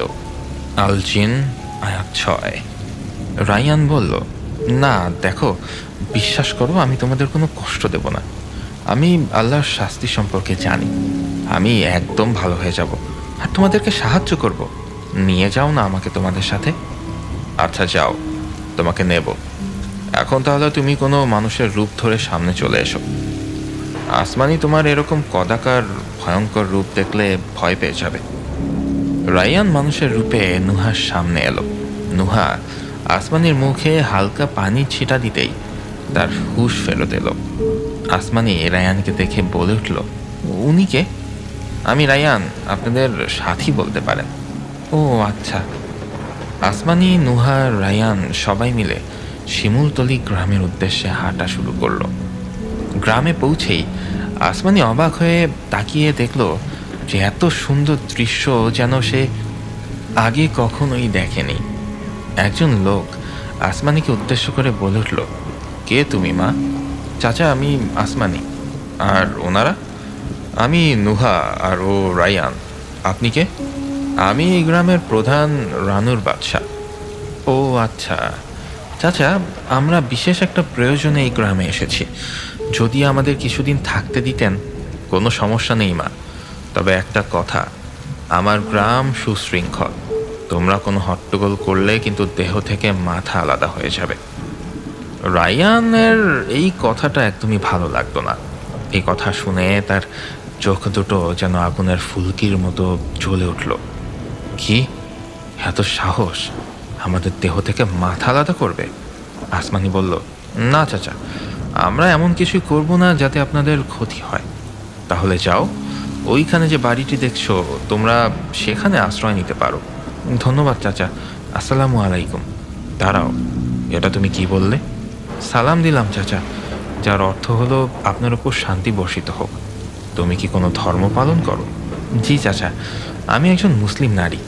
আমার ধর্মের নাম ইসলাম, যার অর্থ শান্তি, যেখানে পূর্ণাঙ্গ একটা জীবন ব্যবস্থার কথা বলা আছে। আচ্ছা, তোমরা যাও, আমি তোমাদের খাবারের ব্যবস্থা করছি। পরে এসে তোমাদের ধর্ম সম্পর্কে জানব। চাচা, আপনারা কোন ধর্মের লোক? সেটার উত্তর পরে পেয়ে যাবে। নিশিকাল শিমুলতলি গ্রামে পৌঁছে 16 বছরের যুবতী খুঁজতে শুরু করলো, কিন্তু কোনো মেয়েই সে খুঁজে পাচ্ছে না। একজন বৃদ্ধ লোক সেজে সবার দ্বারে দ্বারে ঘুরে বেড়াচ্ছে, যাতে কেউ তাকে পিশাচ ভেবে সন্দেহ না করে। কিন্তু না চোখে কোনো মেয়ে পড়ছে, না, একদমই না। নিশিকাল একটা বট গাছের নিচে ধ্যানমগ্ন ভাব নিয়ে বসে আছে। তাকে শিমলতলি গ্রামের লোকজন দেখে গ্রামের প্রধানের কাছে খবর দেয়। বাদশা ভাই, বাদশা ভাই। কে? আমি রতি। এই সময় কি খবর? এইমাত্র একজন লোক দেখলাম বড় বট গাছের নিচে ধ্যানমগ্ন হয়ে বসে আছে। বাদশা মনে মনে ভাবে, ওই সময় যে তিনজন এসেছে তাদের মধ্যে কেউ না তো। আচ্ছা, দেখতে কেমন রে? বৃদ্ধ লোকের মতো, মনে হয় অনেক কিছু জানে। আচ্ছা, বিষয়টা পরে দেখছি, তোরা গিয়ে ভালোভাবে দেখে আয়। গ্রামের লোকজন হুড়মুড় খেয়ে সেই বট গাছের নিচে চলে যায়। নিশিকাল সবাইকে তার জাদু দেখিয়ে নিজের বশে নিয়ে এসেছে। চোখের সামনে ছাগল, গরু, হাতি, স্বর্ণ, হীরা, টাকা পয়সা বানিয়ে দেখাচ্ছে। গ্রামের সবাই নিশিকালের ভক্ত হয়ে গেছে। নিশিকাল যা বলছে তাই শুনছে। ওরা নিশিকালকে গুরু মানতে শুরু করলো। নিশিকাল বলল, তোমরা কি আরো ধন সম্পত্তি পেতে চাও? গ্রামের লোক সবাই খুশিতে হ্যাঁ বলে ওঠে।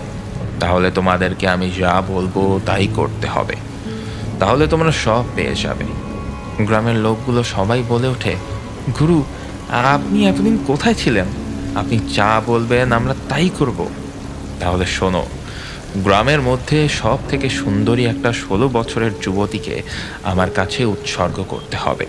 তার সাথে আমি রাত্রি যাপন করব, আর তার গর্ভে যে সন্তান আসবে সেই তোমাদের দুঃখ কষ্ট দূর করে দেবে।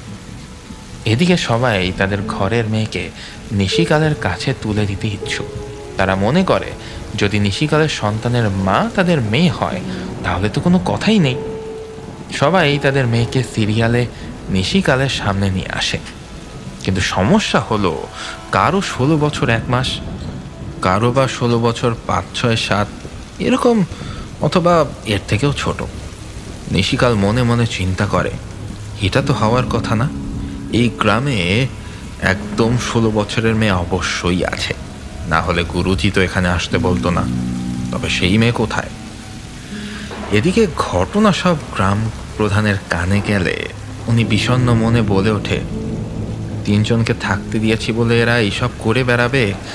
এখনই আমি ওদের কাছে যাব, বলবো ওরা কি চায় এবং কেন এই গ্রামে এসেছে। গ্রাম প্রধান আসমানির সাথে কথা বলার জন্য বের হয়। এদিকে রায়ান রাগের টকবক করে ফাটছে আর পায়চারি করছে। নুহা বলল, কি হলো তোমার? তুমি এমন করছো কেন? রায়ান বলল, আপনি কি কোনো পিশাচের গন্ধ পাচ্ছেন না? আমি তো আর সহ্য করতে পারছি না, ওকে পেলে জায়গায় শেষ করে দেব। পাচ্ছি, তবে আমি ভাবছিলাম হয়তো আমার মনের ভুল। অমনি গ্রাম প্রধান বাদশা এসে বলতে শুরু করলো, এই তোমরা কি শুরু করেছো? মানে কি? বাদশা সব খুলে বললে আসমানি বলে ওঠে, কই, আমরা তো এখানেই আছি, আমরা তো আপনাদের কোনো ক্ষতি করতে আসিনি। রায়ান বলে উঠল, আমার ধারণা তাহলে ঠিকই আছে। কি ধারণা? এই যে শুনেন, আমি হলাম জিন। কথাটা শুনে বাদশা ঠোক গিলতে থাকে। হ্যাঁ, আপনাদের ওই জঙ্গলে ছিলাম। দেখুন, এই গ্রাম থেকে একটা যুবতী মেয়েকে নিয়ে যাওয়া হবে, যার বয়স সামনে অমাবস্যার দিন 16 বছর পূর্ণ হবে। তাকেই ধরে নিয়ে যাবে ওই পিশাচ।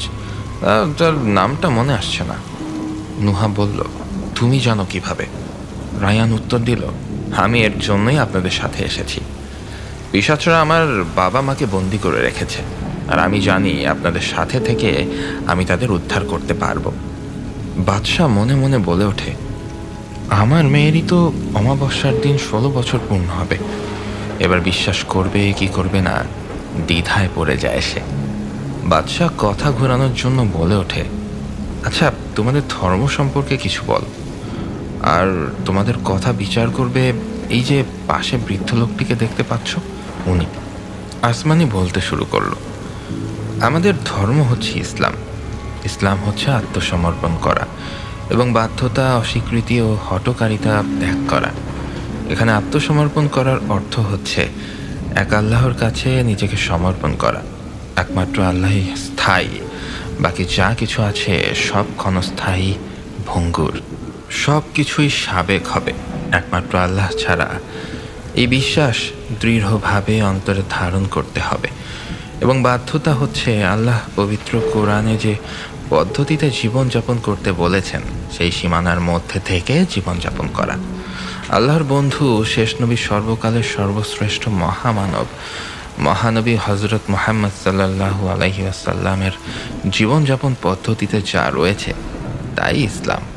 আল্লাহর রাসূলের জীবন, আচার আচরণ, চলাফেরা, খাদ্য, কথা, পোশাক, স্ত্রী পরিজন, সমাজ, আত্মীয় স্বজন, প্রতিবেশী, হারাম হালাল সব কিছুই এক আল্লাহতে সমর্পিত। পবিত্র কুরআন ও ওহীর মাধ্যমে প্রাপ্ত নির্দেশের বাধ্যবাধকতায় থাকার এক অপূর্ব নিদর্শন। রাসূলকে মানা, তিনি যেভাবে সব ক্ষেত্রে এক আল্লাহতে আত্মসমর্পণ করেন এবং আল্লাহর নির্দেশিত সীমানা মেনে চলেছেন, তাই ইসলাম। রাসূলুল্লাহ সাল্লাল্লাহু আলাইহি ওয়াসাল্লামের সমগ্র জীবন এক ব্যবহারিক কোরআন। মাওলানা রুমি বলেছেন, আল্লাহ তাআলার বক্তব্য অবিকল রাসূলের কণ্ঠে প্রকাশ পেয়েছে। মহান আল্লাহ তাআলা তার পবিত্র কুরআনে বলেছেন, বহু রাসূল তোমার পূর্বেও প্রেরণ করিয়াছি, দিয়াছিলাম তাদিগকে স্ত্রী এবং সন্তান সন্ততি, এবং কোনো রাসূলের এমন সাধ্য ছিল না যে আল্লাহর নির্দেশ ছাড়া কোনো নিদর্শন উপস্থিত করে। প্রত্যেকটি ওয়াদা লিখিত আছে। সূরা রা'দ আয়াত 38। এই আয়াতের মাধ্যমে মহান আল্লাহ সাক্ষ্য দিচ্ছেন যে রাসূলুল্লাহ সাল্লাল্লাহু আলাইহি ওয়াসাল্লাম নিজ থেকে কখনো কিছুই বলেননি। যা কিছু আল্লাহর রাসূল করেছেন তার সব কিছুই আল্লাহর ইচ্ছার অধীন। এই কথা অকাট্যভাবে প্রমাণিত। সূরা আল হাক্কাতে মহান আল্লাহ বলেছেন, তোমাদের দৃশ্যমান বস্তুর কসম করেছি এবং অদৃশ্যমান বস্তুর। নিশ্চয়ই এই কুরআন একজন সম্মানিত রাসূলের আনিত এবং এটা কোনো কবির কালাম নয়। তোমরা কমই বিশ্বাস করো এবং এটা কোনো অতীন্দ্রিয়বাদীর কথাও নয়। তোমরা কমই অনুধাবন করো। এটা বিশ্ব পালনকর্তার কাছ থেকে অবতীর্ণ। সে যদি আমার নামে কোনো কথা রচনা করত তবে আমি তার দক্ষিণ হস্ত ধরে ফেলতাম, অতঃপর কেটে দিতাম তার গ্রীবা।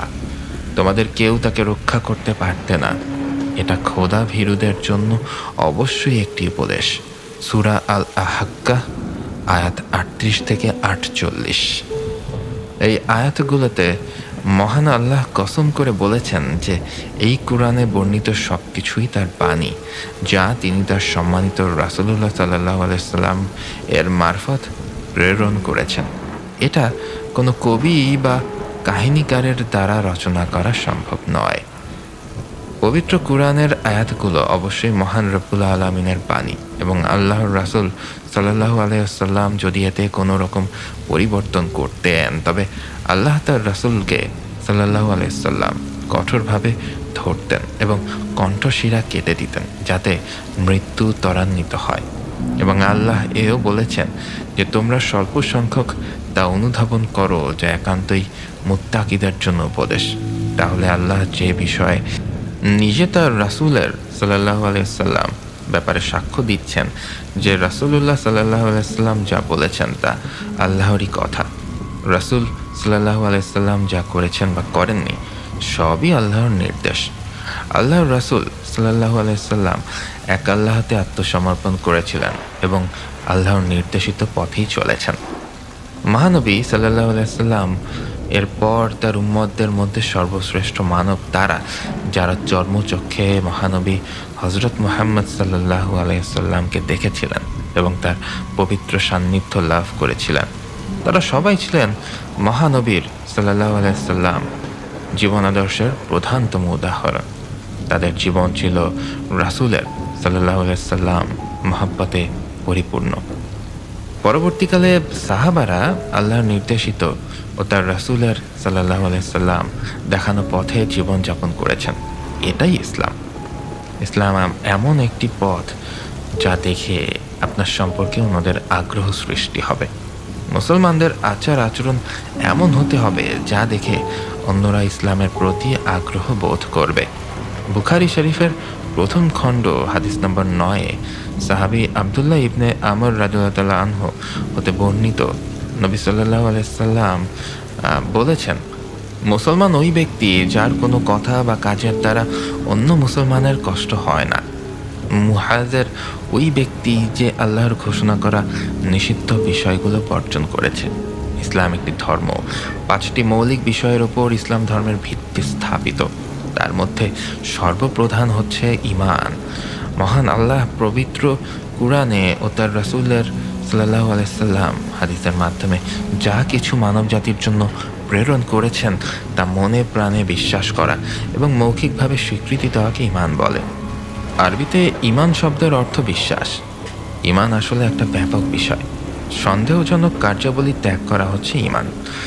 আল্লাহর সিফাতের সঙ্গে শরিক না করা, আল্লাহর রাসূলের বিরুদ্ধতা না করা, সৎ কাজের আদেশ অসৎ কাজ হতে নিষেধ করা হচ্ছে ঈমান। আত্মীয়তার সম্পর্ক রক্ষা করার নাম ঈমান। নিজের লজ্জাস্থানের হেফাজত করা ঈমান। আর একজনের হক, হালাল হারাম, মুনাফিকি, ওজনে কম দেওয়া থেকে বেঁচে থাকাও ঈমান। আল্লাহ পবিত্র কোরআনে যেসব বিষয় মেনে চলতে বলেছেন তা মেনে চলা, আল্লাহ যা ত্যাগ করতে বলেছেন তা ত্যাগ করা, আল্লাহর রাসূল সাল্লাল্লাহু আলাইহি সাল্লাম যা করেছেন তা মেনে চলা, আল্লাহ এবং তার রাসূলের তরিকার বাইরে কোনো নতুন পদ্ধতি উদ্ভাবন না করা, এসব ঈমান। এমনকি রাস্তা থেকে ক্ষতিকারক বস্তু সরিয়ে ফেলাও ঈমানের অঙ্গ। অন ইসলামিক কাজের প্রতিবাদ করাও ঈমান। যথাসময়ে নামাজ পড়া, রোজা রাখা, অর্থ থাকলে যথাসময়ে যাকাত দেওয়া, হজ করা, এতিম মিসকিনকে খাবার দেওয়া, আল্লাহর রাস্তায় নিজের ধন সম্পদ ব্যয় করা ইত্যাদি। এক কথায় আল্লাহর সন্তুষ্টি অর্জন ও পরকাল, সব আসমানি কিতাব, সব নবী রাসূলের প্রতি বিশ্বাস অন্তরের দৃঢ়তার সঙ্গে পালন করার নাম ঈমান। আবু হুরায়রা রাদিয়াল্লাহু তাআলা আনহু হতে বর্ণিত, মহানবী সাল্লাল্লাহু আলাইহি সাল্লাম বলেছেন, ঈমানের শাখা প্রশাখা 60-এর বেশি এবং লজ্জাও ঈমানের অন্যতম শাখা। ইহা বুখারী শরীফ হাদিস নম্বর 8 খণ্ড 1 পৃষ্ঠা 32 থেকে নেওয়া। আল্লাহ পবিত্র কুরআনে সূরা নিসার 80 নম্বর আয়াতে বলেছেন, যে লোক রাসূলের হুকুম মান্য করবে সে আল্লাহরই হুকুম মান্য করলো, আর যে লোক বিমুখতা অবলম্বন করলো আমি আপনাকে হে মুহাম্মদ তাদের জন্য রক্ষণাবেক্ষণকারী নিযুক্ত করে পাঠাইনি। আল্লাহ মানুষকে সৃষ্টি করেছেন স্বাধীন চিন্তা ও বিবেক দিয়ে। আল্লাহ যাকে ইচ্ছা হেদায়েত দেন। কুরআনই মহান আল্লাহ প্রেরিত শেষ কিতাব। এতে কোনো সংযোজন বা বিয়োজন করার কোনো অধিকার কারোরই নেই। এজন্যই আল্লাহ তার রাসূলকে সাল্লাল্লাহু আলাইহি সাল্লাম বলেছেন, আপনার দায়িত্ব শুধু আমার বিধি বিধানগুলো পৌঁছে দেওয়া। কেউ মানলো কি মানলো না সেটা তার দায়িত্ব, আপনার নয়। কারণ আল্লাহর রাসূল সাল্লাল্লাহু আলাইহি সাল্লাম আল্লাহর মাধ্যমে যাই বলেন তা ভালো কথা, হেদায়েতের কথা। যার ইচ্ছা সে হেদায়েত প্রাপ্ত হবে, আল্লাহই তাকে হেদায়েত দিবেন। আর যার ইচ্ছা সে হবে না, কারণ একজনের কাজের জন্য অন্যজন জবাবদিহি করবে না। আসুন, আমরা শুধু মুসলমানের ঘরে জন্ম হয়েছি বলে মুসলিম না হয়ে আল্লাহ যেরকম বান্দা চান সেরকম হই। ঈমান মজবুত করার জন্য মেহনত করি, নিয়মিত কুরআন বুঝে পড়ি, নামাজ পড়ি, রাসূলুল্লাহ সাল্লাল্লাহু আলাইহি সাল্লামের শেখানো পথে চলি, আল্লাহ রাসূলের প্রতি দরুদ শরীফ পাঠ করি, যার তাগিদ আল্লাহ নিজে পবিত্র কোরআনে দিয়েছেন। আল্লাহ বলেছেন, আল্লাহ ও তার ফেরেশতারা নবীর প্রতি দরুদ পাঠান। হে মুমিনরা, তোমরাও তার প্রতি দরুদ ও সালাম পাঠাও। সূরা আহজাব আয়াত 56। আমরা আল্লাহ নির্দেশিত পথে চললে এই হানাহানি বন্ধ হয়ে যাবে, সমাজে শান্তি ফিরে আসবে। আসমানি নুহাকে বলে, আপনি ওনাদের পবিত্র কুরআন শরীফটা একটু দেখান তো। নুহা কুরআনটা হাতে নিয়ে বলে, এই হলো সেই পবিত্র কুরআন। বাদশাহ বললেন, আমাদের হাতে দাও। না, এটা ধরতে হলে আগে আপনাকে পবিত্রতা অর্জন করতে হবে। বৃদ্ধ লোকটি বলে উঠল, দেখো বাবা, আমি তোমাদের ধর্মের প্রতি বিশ্বাস আনলাম আর কালিমা পাঠ করলাম, এটাই সত্য ধর্ম। বাদশাহ একই কথা বলল। বৃদ্ধ বলল, তবে তোমরা আমাদের গ্রাম প্রধানের মেয়েকে বাঁচাও। তার মেয়ে 16 বছর পূর্ণ হবে অমাবস্যার দিন। এদিকে বাদশার মেয়ে রুষা হাঁটতে হাঁটতে বট গাছের পাশে একটা বিল থেকে শাপলা তুলতে যাবে। এমন সময় রুষাকে দেখতে পেল নিশিকাল। নিশিকাল বলে উঠল, পেয়ে গেছি। এই তো সেই মেয়ে যার বয়স 16 পূর্ণ হবে অমাবস্যার দিনে। পাশ থেকে গ্রামের লোকজন বলে উঠল, ওর দিকে নজর দিও না, অন্য মেয়ে খোঁজো, এটা আমাদের গ্রাম প্রধানের মেয়ে।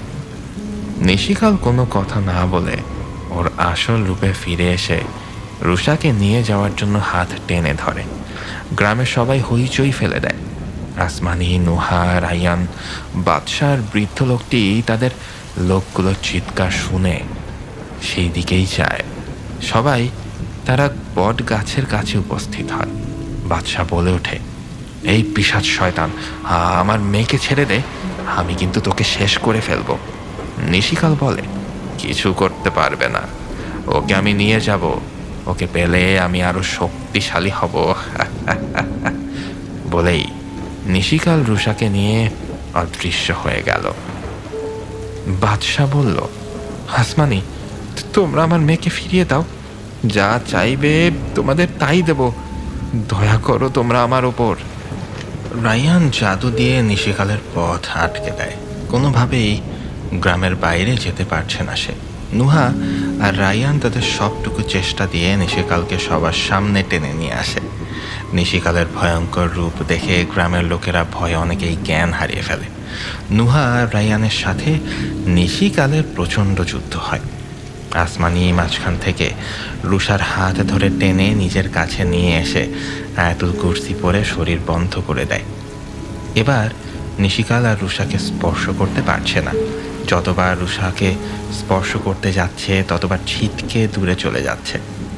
আসমানি চিন্তা করলো, রুষাকে তো বের করলাম, কিন্তু নিশিকালকে কিভাবে দমাবো? নুহা আর রায়ান মনে হচ্ছে আটকা পড়ে যাবে। আসমানি দ্রুত একটা বৃত্ত তৈরি করে নিশিকালকে আটকে দেয়, কিন্তু দুর্ভাগ্যক্রমে রায়ান আর নুহাও বৃত্তে আটকে যায়। নুহা বলল, এটা কি করলে আসমানি? আমাদেরকে কেন আটকে দিলে? তোমার এই বৃত্তের মাঝে আমরা তো বের হতে পারবো না, আমরা তো জিন, তোমার বৃত্তের কাছে আমার জাদু শক্তি কিছুই না। আসমানি বলল, এখন তো বৃত্ত মোছাও সম্ভব না, তাহলে নিশিকাল বেরিয়ে যাবে। তুমি এক কাজ করো, ওস্তাদজির সাথে একটু পরামর্শ করে নাও, দেখো তিনি নিশ্চয়ই একটা ব্যবস্থা করে দেবেন। নুহা ওস্তাদের সাথে যোগাযোগ করে। ওস্তাদজি পরামর্শ দেন, আমি কিছুই করতে পারবো না, আসমানিকে ভাবতে বলো, ও সব পারবে। আসমানি, ওস্তাদজি তো কিছুই করতে পারবেন না বললেন, তিনি বললেন যা করার তোমাকেই করতে হবে। আসমানি অনেক চিন্তা ভাবনা করে সেই বৃত্তের মাঝে লম্বা করে একটা দাগ কাটে। এরপর রায়ান আর নুহাকে আলাদা করে দেয়।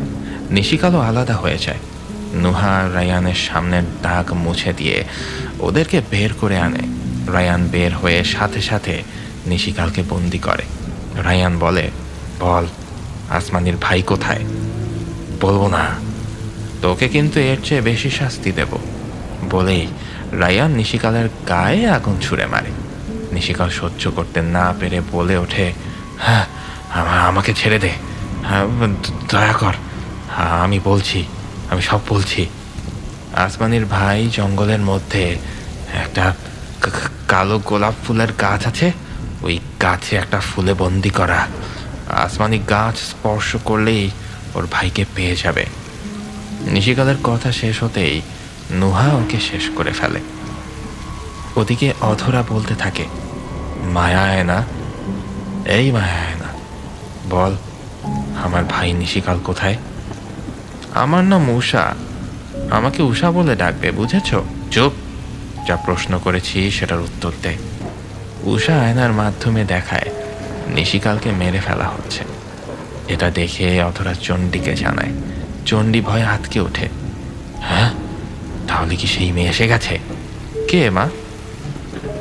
আসমানি, নুহা, রায়ান ওরা আবারও সবার মাঝে বলতে শুরু করে, কখনো লোভ করবেন না, জাদুবিদ্যা যথেষ্ট খারাপ একটা ব্যাপার, যার মাধ্যমে আমরা ধ্বংস হয়ে যেতে পারি।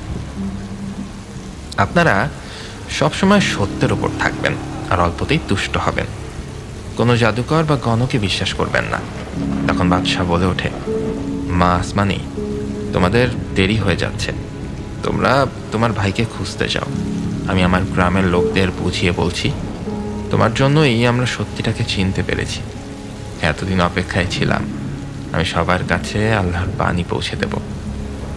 আসমানি, নুহা, রায়ান দ্রুত জঙ্গলে চলে গেল। আসমানি, নুহা, রায়ান জঙ্গলে বেশ খানিকক্ষণ খোঁজাখুঁজি করলো, কিন্তু কোথাও সেই কালো গোলাপের সন্ধান তারা পাচ্ছে না। আসমানি পাগলের মতো হন্যে হন্যে হয়ে খুঁজতে থাকে, কিন্তু পুরো জঙ্গলে কোনো ফুল গাছের দেখাই মিলছে না। রায়ান মনে মনে চিন্তা করছে, আচ্ছা, নিশিকাল তো মিথ্যেও বলতে পারে। এতদিন আমি এই জঙ্গলে ছিলাম, কখনো তো এমন কোনো ফুল চোখে পড়েনি। ভাবতে ভাবতে রায়ান একটা গর্তে পড়ে যায়। নুহা আর আসমানি রায়ানকে গর্ত থেকে ওঠানোর চেষ্টা করছে, কিন্তু কোনো লাভ হচ্ছে না। হেই, তোমরা আমাকে এত টানাটানি করো না তো, আমি উঠতে পারবো। আমি একটা জিন, তোমরা ভুলে যাচ্ছ কেন? ও তাই তো, শুধু শুধু সময় নষ্ট হচ্ছে। আচ্ছা রায়ান, এখানে কোথাও পানির ব্যবস্থা নাই? রায়ান গর্ত থেকে উঠে বলে, আচ্ছা, ভালো কথা মনে করেছেন। সামনে একটা ছোট কুয়োর মতো আছে, সেখানে অনেক ফুল ফোটে, আমাদের সেখানেই যাওয়া উচিত। সাথে সাথে তারা কুয়োর কাছে চলে যায়। কুয়োর মাঝখানে একটা কালো গোলাপ গাছ। আসমানি খুশিতে কুয়োর পাড়ে দাঁড়াতেই আসমানির সৌন্দর্য পানিতে ফুটে ওঠে। রায়ান পানিতে আসমানির এমন প্রতিবিম্ব দেখে অপলক দৃষ্টিতে তাকিয়ে থাকে। নুহা রায়ানের ব্যাপারটা বুঝতে পেরে আসমানিকে পানির সামনে থেকে সরে আসতে বলে। আসমানি ওস্তাদজির কথা মনে পড়তেই দূরে সরে আসে। রায়ান পানিতে আর কোনো প্রতিবিম্ব না দেখতে পেয়ে একটু চমকে উঠে এদিক ওদিক তাকায়। নুহা বলে, আসমানি, আমি তোমাকে গোলাপ গাছের কাছে যাওয়ার জন্য সাহায্য করব, তুমি আমার হাত ধরো। আসমানি নুহার হাত ধরতেই তারা চোখের পলকে গাছের কাছে পৌঁছে যায়। এদিকে রায়ান ভ্যাবলার মতো কিছু একটা ভাবছে। কি ভাবছে তা সে নিজেও জানে না। আসমানি গোলাপ গাছে স্পর্শ করতেই 20 বছরের এক যুবক সেখানে অজ্ঞান অবস্থায় পড়ে থাকে। নুহা আসমানি আর ওর ভাই অসীমকে নিয়ে কুয়ো থেকে জঙ্গলের মাঝে আসে। অসীমের জ্ঞান আসলে জিজ্ঞেস করে, আমি এখানে কেন? আরে আপু, তুমি এখানে? কোথায় আছি আমরা? ভাই, তুমি আমাকে চিনতে পেরেছ? হ্যাঁ আপু, চিনতে পেরেছি। আসমানি অসীমকে সব কিছুই খুলে বলে। অসীম পিশাচদের কথা শুনে তার চোখ দুটো লাল বর্ণ হয়ে যায়। অসীম বলে, চলো আপু, আর এক মুহূর্ত দেরি না। বাবা মা আর দাদাকে এখনই খুঁজে বের করতে হবে। চলো ভাই, আমরা সামনে এগোই। এদিকে রায়ানের মাথায় কিছুই ঢুকছে না। সব কিছু এলোমেলো হয়ে গেল ওই পানিতে কার প্রতিবিম্ব দেখতেই। আবার নিমিষেই তার বোধ হয় সে তার মায়ায় পড়ে গেছে মনে হচ্ছে। চোখ বন্ধ করলেই শুধু সেই প্রতিবিম্বই ভেসে ওঠে। আসমানি, অসীম, নুহা এরা সামনে এগোতে থাকে, কিন্তু রায়ান আসমানির পানিতে পড়া প্রতিবিম্ব নিয়েই চিন্তায় পড়ে যায়। নুহা বলে, কি রে রায়ান, তুই যাবি না? রায়ান কথাটা শুনে চমকে উঠে বলে, হ্যাঁ হ্যাঁ, যাবো তো। তুই কি কিছু ভাবছিস? না, কি ভাববো, এমনি। কিন্তু নুহা রায়ানের বিষয়টা বুঝতে পারে, কিন্তু এখন কিছুই বলছে না, পরে ওকে সাবধান করা যাবে। আসমানি, নুহা, রায়ান আর অসীম চারজনে হাঁটতে হাঁটতে অনেকটা দূর এগিয়ে গেল। প্রায় চণ্ডীদের জঙ্গলের কাছাকাছি আসতেই আসমানি একটা গর্তে পড়ে যায়, আর পড়ার সাথে সাথে গর্তটা মিলিয়ে যায়। অধরা ওদিকে বলতে থাকে, তুমি কার কথা বলছো মা? আফিয়ার আর আমিরের কথা বলছি, ওরাই তোর বাবাকে বন্দি করে রাখে। কিন্তু কেন মা? শোন, আমরা ছিলাম পিশাচ জাত, ওই শয়তান লুসিফারের উপাসনা করি, মানে যাকে আমরা প্রভু মানি। আমরা মানুষের যত প্রকার খারাপ কাজগুলো সব তান্ত্রিকদের কথায় করে দিতাম, যেমন বিবাহ আটকানো, বিবাহ বিচ্ছেদ, ঝগড়াঝাটি, পারিবারিক অশান্তি, কাউকে কষ্ট দিয়ে মেরে ফেলা, ভয় দেখানো ইত্যাদি। এমন কোনো খারাপ কাজ ছিল না যা আমরা করতাম না। ভাগ্যক্রমে আমিরের বাবা জয়নাল হুজুরের মেয়েকে আমরা চরমভাবে কষ্ট দিই, ওই একটা তান্ত্রিকের কথায়। জয়নাল হুজুর বিষয়টা যখন টের পায় তখন তোর বাবাকে বন্দি করে মেরে ফেলতে চেয়েছিল। তখন কোনো উপায়ন্ত না পেয়ে আমি ওই মেয়েটাকেই মেরে ফেলেছি। মেয়ের শোকে জয়নাল হুজুর অনেকটাই ভেঙে পড়ে। তখন তাকে আমি বন্দি করার চেষ্টা করি, অনেক কষ্টে তা পেরেও যাই। কিন্তু তখন সমস্যা করেছিল তার ছেলে আমির। সে তার বাবাকে ফিরিয়ে আনার জন্য অনেক চেষ্টা চালায়, যাতে আমাদের বড় বড় শক্তিগুলো নষ্ট করে ফেলে। তারপর থেকে আমার দলের সব পিশাচরা তাদের শক্তি হারিয়ে ফেলেছে। অনেক চিন্তা ভাবনা করে অন্য এক তান্ত্রিকের মাধ্যমে জানতে পারি ভবিষ্যতে আমির তুই যেখানে ছিলি ওই বাড়ির বড় মেয়েকে বিয়ে করবে। তখন তুই অনেক ছোট, একদম ওই আফিয়ার ছোট বোনের মতো। তাই গুরুজির কথা মতো আমি তোকে আফিয়ার ছোট বোনের সাথে বদলে দেই, আর আফিয়ার ছোট বোনকে এনে শয়তানের নামে বলি দেই। এরপর আমির বিয়ের পর যখন ওর দুটো বাচ্চা হয়, তখন আরেক তান্ত্রিককে দিয়ে আফিয়াকে আর ওর ছেলেকে বন্দি করি। পরে আমিরের মেয়েকে দেখাশোনার জন্য তোকে আবার বিয়ে করে। সেই সুযোগে আমিরকেও চাঁদনি হওয়ার পর বন্দি করে নিয়ে আসি। কিন্তু ওই তান্ত্রিক বলেছিল এত সহজে সব ঠিক হবে না, কি একজন এসে হয় আমাদের বংশ ধ্বংস করবে, আর নয়তো আমরা ধ্বংস করব। সে কে মা? সেটা এখনো জানি না। আচ্ছা মা, জাদু আয়নাকে জিজ্ঞেস করি। করে দেখ। জাদু আয়না, জাদু আয়না, কতবার বলেছি আমাকে উষা বলে ডাকবে? চুপ বেয়াদব। আর বল, কে আমাদের শত্রু যে আমাদের মারতে আসবে? উষা আয়নায় আসমানিকে আর অসীমকে দেখিয়ে দেয়। অধরা চিৎকার দিয়ে বলে ওঠে, আসমানি, এতদিন দুধ কলা দিয়ে কালসাপ পুষেছি, তুই চিনিস? মা, ও তো আমিরের বড় মেয়ে আসমা, কিন্তু ছেলেটাকে কি বলিস? এটা আগে জানলে ওকে তো আগেই মেরে ফেলতাম। আর ওই ছেলেটা তো অসীম, আমিরের ছেলে, তার মানে ও মুক্তি পেয়ে গেছে। আমাদের এখনই কিছু করতে হবে। চণ্ডী আর অধরা দৌড়ে গুরুজির কাছে যায়। গ্রামকে মায়া দ্বারা আটকানো তান্ত্রিক উপস্থিত হয়। গুরুজি দুজনকে একসাথে দেখে চমকে ওঠে, এ কি, তোমরা দুজন এখানে? এবার চণ্ডী আর তান্ত্রিক সব গুরুজির কাছে খুলে বলে, শোনো, কিছু করার নেই, হয় ওরা মরবে, না হয় তোমরা এখন আর বলতে পারছি না। তোমরা তোমাদের নিজেদেরকে বাঁচাও। ওদের সাথে শক্তিশালী একজন আছে, যে তোমাদের চোখের পলকে বন্দি করবে। আসমানি, নুহা, রায়ান, অসীম কাউকেই দেখতে পায় না। আসমানি চারিদিকে ভালোভাবে তাকিয়ে দেখে, সব জায়গায় শুধু আসমানিকেই দেখা যাচ্ছে। আসমানি বুঝতে পারে এখানে আয়না লাগানো, তাই সব জায়গাতেই আসমানিকেই দেখা যাচ্ছে। আসমানি এবার আস্তে আস্তে সামনে এগোতে থাকে। হঠাৎ আসমানি দেখতে পেল একটা দৈত্য কয়েকটা ছেলে মেয়েকে আয়না বন্দি করছে। আসমানি এবার দৈত্যকে বলে ওঠে, কে তুমি? কি করছো এসব? আমি দৈত্য। তুই কে? আমি আসমানি। তুমি সবাইকে আয়নাবন্দি করছো কেন? সেই কৈফিয়ত তোকে দেব নাকি? হ্যাঁ, দেবে। দৈত্য রেগে আসমানির গায়ে আগুনের গোলা ছুঁড়ে মারে, কিন্তু আগুন আসমানিকে স্পর্শ করে না। দৈত্যের জাদু পুনরায় দৈত্যের দিকেই ফিরে যায়। দৈত্য রেগে এবার আসমানিকে জিজ্ঞেস করে, সত্যি করে বল, কে তুই, আর কেন এসেছিস আমার কাজে বাধা দিতে? আমি কারো কাছে বাধা দিতে আসিনি, যাচ্ছিলাম পিশাচদের মারতে, তাদের থেকে আমার বাবা মাকে উদ্ধার করতে, কিন্তু দুর্ভাগ্যক্রমে এখানে এসে পড়ি। আমি আমার সঙ্গীদের এখানে এসে হারিয়ে ফেলেছি। দৈত্য বুঝতে পারে এ আমাদের শত্রু, যেভাবেই হোক এই মেয়েটাকে বন্দি করতে হবে। দৈত্য আসমানিকে বন্দি করার জন্য বুদ্ধি খোঁজে, কিন্তু আসমানির উপর কোনো জাদুই সে প্রয়োগ করতে পারছে না। তাই দৈত্য আসমানিকে বলল, আচ্ছা, তুমি আমার মেহমান, ঘুরে ঘুরে আমার আস্তানা দেখো, পরে তোমাকে সব খুলে বলবো। আচ্ছা।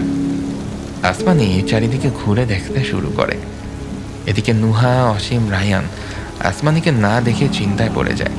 নুহা দ্রুত ওস্তাদজির সাথে দেখা করে। তিনি নুহাকে সান্ত্বনা দিয়ে বলেন, চিন্তা করো না, আসমানের কিছুই হবে না। নুহা বলে, কিন্তু ওস্তাদজি, কোথায় আছে সেই খবরই তো পাচ্ছি না। দাঁড়াও, আমি দেখছি, তোমরা ততক্ষণে খোঁজাখুঁজি করো। রায়ানের মন কেমন যেন ছটফট করছে। রায়ান বারবার খালি ভাবছে, ওর যদি কিছু হয়, যে করেই হোক খুঁজে বের করতে হবে। নুহা আর অসীমের থেকেও রায়ান বেশি চিন্তা করছে। ওস্তাদজি ধ্যানে বসল। কতক্ষণ পর সে দেখতে পেল আসমানি আয়নার জগতে চলে গেছে। ওস্তাদজি সাথে সাথে করিম সাহেবকে ডাকল। কি করা যায় বলো তো, আসমানি তো আয়নার জগতে চলে গেছে। করিম সাহেব বললেন, চিন্তা করবেন না, আসমানি ঠিক ফিরে আসবে। আজ করিম সাহেবের বাড়িতে এক বুড়ি এসেছে ভিক্ষা চাইতে। করিম সাহেবের মেয়ে অবনী দরজা খুলে বুড়িকে দেখে চমকে ওঠে। একদম ফকফকা ফর্সা। অবনী বলে, নানু, কি আপনি? আমি ভিক্ষা করি মা, তুমি আমাকে কিছু খাইতে দিবা? হ্যাঁ নানু, বসেন। অবনী বুড়িকে ঘরে যা ছিল তাই খেতে দিল। হঠাৎ ওর বাবার কথা মনে পড়ল। ওর বাবা ওকে বলেছিল এক বুড়ি আসবে ভিক্ষা করতে করতে, তাকে যাওয়ার সময় যেন কিছু দিয়ে দেই। কিন্তু অবনীদের ঘরে ওই রকম দেওয়ার মতো কিছুই নেই। তাই বাধ্য হয়ে অবনীর হাতে সেলাই করা নকশি কাঁথাটা সে দিয়ে দেয়। অবনী বলে, নানু, এটা রাখুন। এটা কি তুমি সেলাই করেছ? জি। আচ্ছা মা, আল্লাহ তোমাকে উত্তম প্রতিদান দিক। বলেই বুড়ি হাঁটা শুরু করলো। ওস্তাদজি নুহাকে বলে ওঠে, শোনো, আসমানি আয়নার জগতে চলে গেছে। নুহা বলল, তো আমরা এখন পৌঁছাবো কি করে সেখানে? শোনো, ওইখান থেকে 10 কিলোমিটার দূরে একটা বড় হিজল গাছ আছে। সেখানে একটা বুড়ি থাকে। বুড়ির হাতে একটা নকশি কাঁথা আছে, দেখলে বুঝতে পারবে। সেও আয়না বন্দি, নিশ্চয়ই আয়নার জগৎ চেনে। তবে নকশি কাঁথা ছাড়া আরও বুড়ি কিন্তু সেখানে আছে, তাদের সাথে কথাও বলবে না। যার কাছে নকশি কাঁথা আছে তার কাছেই জিজ্ঞেস করবে। নুহা, রায়ান, অসীম ওস্তাদজির কথা মতো সেখানে চলে গেল। কিন্তু অনেক বৃদ্ধ মহিলাকে তারা দেখতে পেল ঠিকই, কিন্তু ওই রকম কাউকেই তারা দেখতে পেল না। প্রায় ঘন্টাখানেক সেখানে বসে থাকার পর তারা দেখতে পেল একটা বুড়ি গুটি গুটি পায়ে হিজল গাছের দিকে হেঁটে আসছে, আর তার হাতে রয়েছে একটা সুন্দর নকশি কাঁথা।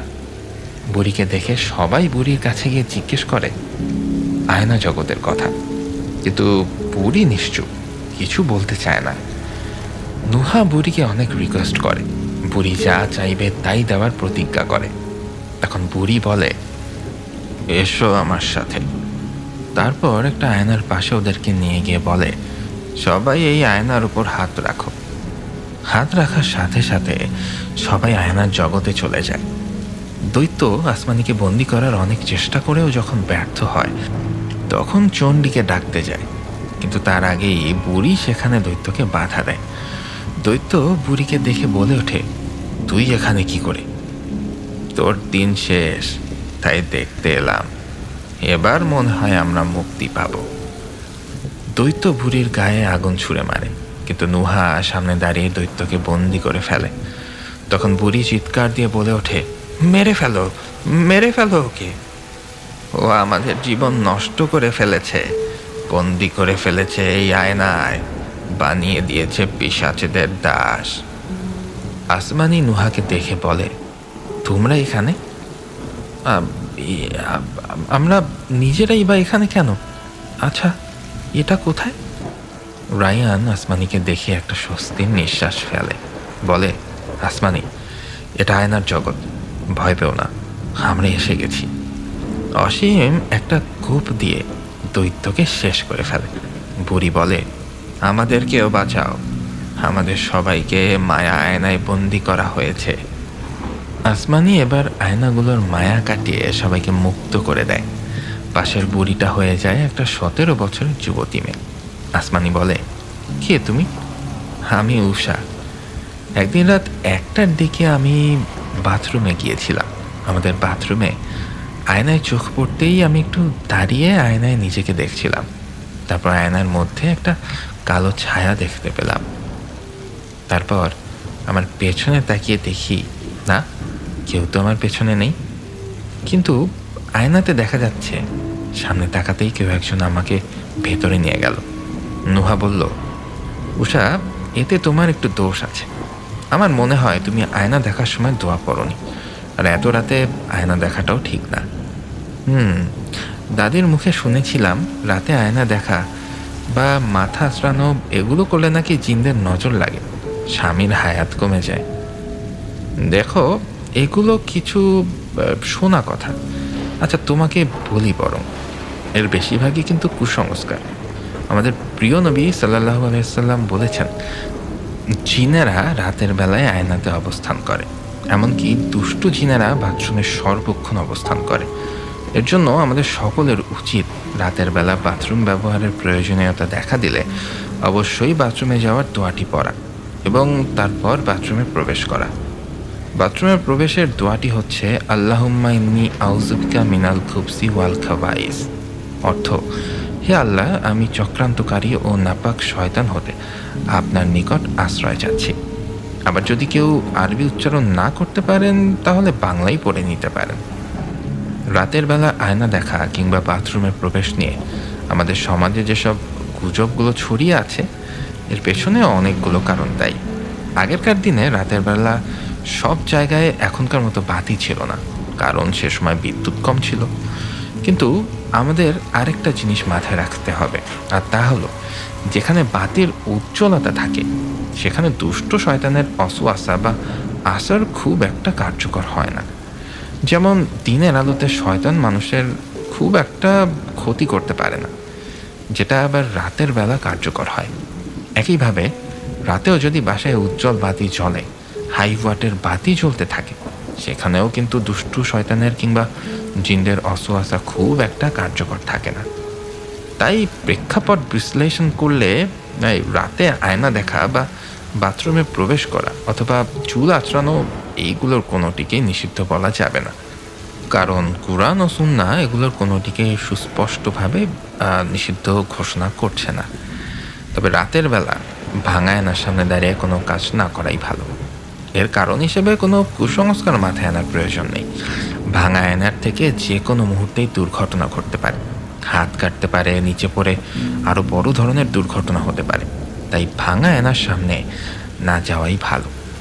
আর চুল আঁচড়ানোর কথা যদি বলতেই হয়, রাসূলুল্লাহ সাল্লাল্লাহু আলাইহি ওয়াসাল্লাম প্রতিদিন 2-3 বার ভালো করে চুল আঁচড়াতেন। তিনি চুলকে পরিপাটি করে রাখতে পছন্দ করতেন, এবং যারা চুল আঁচড়ায় না তাদের তিনি অপছন্দ করতেন। তো আপনি রাতের বেলা চুল আঁচড়ালে এতে কোনো সমস্যা নেই, তবে রাতের বেলা চুল আঁচড়ানোটা পরিহার করতেই বলেন অনেক মুরব্বীরা। এর কারণ মূলত একটাই, তা হলো রাতের বেলায় আপনি যে চুলটাকে পরিপাটি করছেন তা হয়তো ভালোভাবে হবে না, আলো না থাকার কারণেই। তাই এই কাজগুলো দিনের বেলা করাই উত্তম। এছাড়া রাসূলুল্লাহ সাল্লাল্লাহু আলাইহি ওয়াসাল্লাম আয়না সবসময় ঢেকে রাখতেন, তাই আমরাও ঢেকে রাখবো, কিন্তু বাজে কোনো চিন্তা মনে রাখবো না। জীবনের সব ক্ষেত্রে আমাদেরকে আল্লাহর আইন মেনে চলার তৌফিক দান করুন। অসীম, আমাদের এখন আগানো উচিত, তাই না? আসমানি: হ্যাঁ, কিন্তু আর কত দূর ওই পিশাচদের আস্তানা? উষা বলল, আমি চিনি, চলুন আমার সাথে। উষা সবাইকে পিশাচদের আস্তানায় নিয়ে গেল। আসমানি অসীমকে বলে দেয়, আমি এইদিকে পিশাচদের বন্দি করব, আর তুমি আর রায়ান মিলে বাবা, মা আর দাদাকে ছাড়িয়ে আনবে। নুহা বলল, আর ওইখানে রায়ানের বাবা মাকেও পাওয়া যাবে। অসীম বলল, আচ্ছা ঠিক আছে। অধরা আয়নায় অনেকবার উষাকে ডাকে, কিন্তু কোনো সাড়া পায় না। তারপর রাগে আয়নাটা ছুঁড়ে ফেলে দেয়। সব কিছু হাতছাড়া হয়ে যাচ্ছে। না, এ হতে পারে না। আসমানি পিশাচদের জঙ্গলে প্রবেশ করে বলে ওঠে, এই জঙ্গলই তো মাঝে মাঝে আমি স্বপ্নে দেখতাম। এই সেই জঙ্গল, এখানেই বাবা মা আছে। আসমানি আস্তানায় প্রবেশ করার আগেই ওরা দুটো দলে ভাগ হয়ে যায়। আসমানি আর নুহা উষা চণ্ডীদের আস্তানার মধ্যে প্রবেশ করে, আর রায়ান, অসীম দুজন পিশাচদের জঙ্গলে বাবা মাকে খুঁজতে বের হয়। ভেতরে প্রবেশ করে আসমানি অধরাকে দেখতে পেয়ে বলে ওঠে, মা, তুমি এখানে? তার মানে তুমিই পিশাচ? পিশাচগুলো চমকে গিয়ে বলে ওঠে, ও, তাহলে তোরা এসে গেছিস, তোদের মৃত্যু আমাদেরই হাতে। আসমানি বলে, প্রস্তুত হও, তোমাদের সময় শেষ। মানুষকে অনেক বেশি কষ্ট দাও তোমরা। আসমানিকে পিশাচরা চারিদিক থেকে ঘিরে ফেলে। আসমানির গায়ে চণ্ডী তীর মারলে নুহা সাথে সাথে সেটা ধরে নেয়। চণ্ডী বলে, নুহাজিন, তুইও আসিস? হ্যাঁ, আমার ভুলের জন্য তোরা বেঁচে আছিস। ওই দিন যদি তোদের ফাঁদে পা না দিতাম তাহলে আজকে এই দিন দেখতে হতো না। আজকেই তোর শেষ দিন। হয় আমরা মরবো, না হয় তোরাই মরবি। অথরা সবাইকে ওর মায়াজালে আটকে দেয়। মা, তুমি একটা পিশাচ? হ্যাঁ, যদি জানতাম তুই আমার শত্রু তাহলে তোকে আগেই মেরে ফেলতাম। চাঁদনি কোথায়? শয়তানের নামে বলি দিয়ে দিয়েছি। কি, তুমি না ওর আপন মা?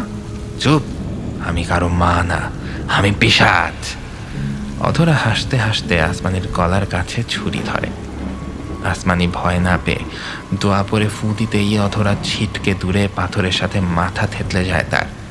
ওখান থেকে মাটি ভেঙে সে নিচে পড়ে যায়। পিশাচদের আস্তানা কাঁপতে শুরু করে। ওদের ঘর ওদের মাথার উপরই ভেঙে পড়ে। এদিকে ওস্তাদজি পিশাচদের বন্দি করে ফেলে। আসমানি আর নুহা উষাকে নিয়ে তাড়াতাড়ি বাইরে বেরিয়ে এসে জঙ্গলে চলে যায়। গিয়ে দেখে অসীম ও বাবা মাকে নিয়ে সবাই দাঁড়িয়ে আছে। আসমানি বাবা মাকে দেখে দৌড়ে তাদের কাছে যায়। আফিয়া আমাকে বুকে জড়িয়ে ধরে বলে ওঠে, মা, কতদিন আমরা তোর থেকে দূরে। আসমানি বলে, দাদু কোথায়? দাদু মারা গেছে, অসীম বলে।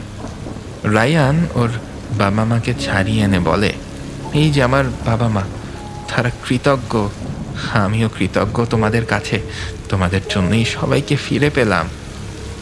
এরই মধ্যে সবার সামনে ওস্তাদজি এসে বলে, আগে যা হয়েছে সব ভুলে যাও, বাস্তবে আর কোনো প্রভাব পড়বে না আশা করি।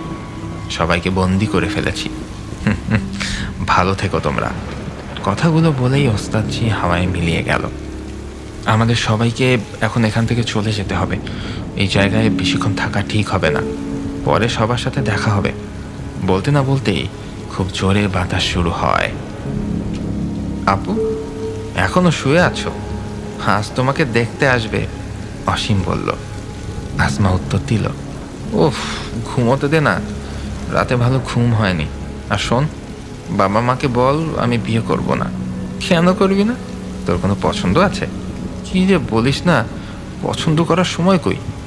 আমি তোদেরকে ছেড়ে কোথাও যাব না। আফিয়া বেগম ঘরে ঢুকে রাগী দৃষ্টিতে বলে ওঠে, অনেক হয়েছে, এতদিন তোমার অনেক কথা শুনছি, আর না। যাও, তাড়াতাড়ি রেডি হয়ে নিচে চলে আসো। চল অসীম, নিচে তোর বাবা তোকে ডাকছে। আসমা বিছানায় বসে বসে ভাবে, কি স্বপ্নটাই না দেখলাম, তবে আগা মাথা কিছুই পেলাম না। মনে হলো যেন পুরো একটা বছর ধরে স্বপ্নই দেখলাম শুধু। হ্যাঁ, টাইম মেশিনে আটকে ছিলাম নাকি? ধ্যাত, কি যে ভাবছি, স্বপ্ন তো স্বপ্নই, আমিও না। যাই, ফ্রেশ হয়ে যাই নিচে, আজ নাকি আবার দেখতে আসবে। বিকেলে আসমা ছেলে পক্ষের সামনে বসে আছে। একটু মাথা উঁচু করে দেখে রায়ান বসে আছে। আসমা চোখ বড় বড় করে তাকিয়ে আছে রায়ানের দিকে। রায়ান একটু হালকা কাশি দিয়ে নিচে তাকায়। আসলে আসমানের তাকানো দেখে রায়ান নিজেই লজ্জা পেয়েছে। আসমানিও এবার লজ্জা পেয়ে যায়। উফ, কি বেহায়া আমি, স্বপ্নের কথা ভাবছি কেন? কি যে হচ্ছে আমার সাথে, আল্লাহ মালুম। রায়ান আর ওর মা আসমানিকে দেখে চলে গেল। রাতে জানালো মেয়ে ওদের ভীষণ পছন্দ হয়েছে, এই সামনে শুক্রবার বিয়ের ডেট ফিক্সড করতে চায়। আসমানির বাবা মা তারাও রাজি হয়ে যায়। শুক্রবার আসমানির সাথে রায়ানের বিয়ে হয়। বাসর ঘরে রায়ান বলল, তোমাকে একটা কথা বলতে চাই, কিছু মনে করো না। বলুন, শুনছি। তোমাকে কোথায় যেন দেখেছি, স্বপ্নে মনে হয়। রাইট, তুমি কিভাবে জানলে? আমিও আপনাকে স্বপ্নে দেখেছি, কিন্তু এটা কিভাবে সম্ভব? তখন হুট করেই নুহা আর রায়ান জিন সেখানে চলে আসে। আসমানি তাদের দেখে ভয় পেয়ে রায়ানের পিছনে গিয়ে লুকায়। নুহা বলে, ভয় পেও না, আমরা দুজন তোমাদের শুভ কামনা জানাতে এসেছি। আর তোমরা যে স্বপ্নের কথা ভাবছো, আসলে তা সত্যি। যেটা বাস্তবে হয়ে এসেছে, কিন্তু তোমাদের বর্তমানে তার কিছুই মনে থাকবে না। রায়ান বলে, ভালো থেকো আসমানি, তোমরা দুজন সুখী হও। আসলে আমি মানুষ রূপে তোমার স্বামীর রূপ ধারণ করেছিলাম, তাই তুমি আমার জায়গায় রায়ানকে দেখতে পেয়েছ। আসমানি আর রায়ান একজন আরেকজনের মুখের দিকে তাকিয়ে বলে ওঠে, তাহলে সবই আমাদের সাথে হয়েছিল, স্বপ্ন হলেও সত্যি। নুহা আর রায়ান দুজনেই শুভেচ্ছা জানিয়ে চলে গেল। 2 বছর পর রায়ান আর আসমানের একটা ছেলে সন্তান জন্ম নেয়। তার নাম রাখা হয় জায়ান। একটা সুখী পরিবার।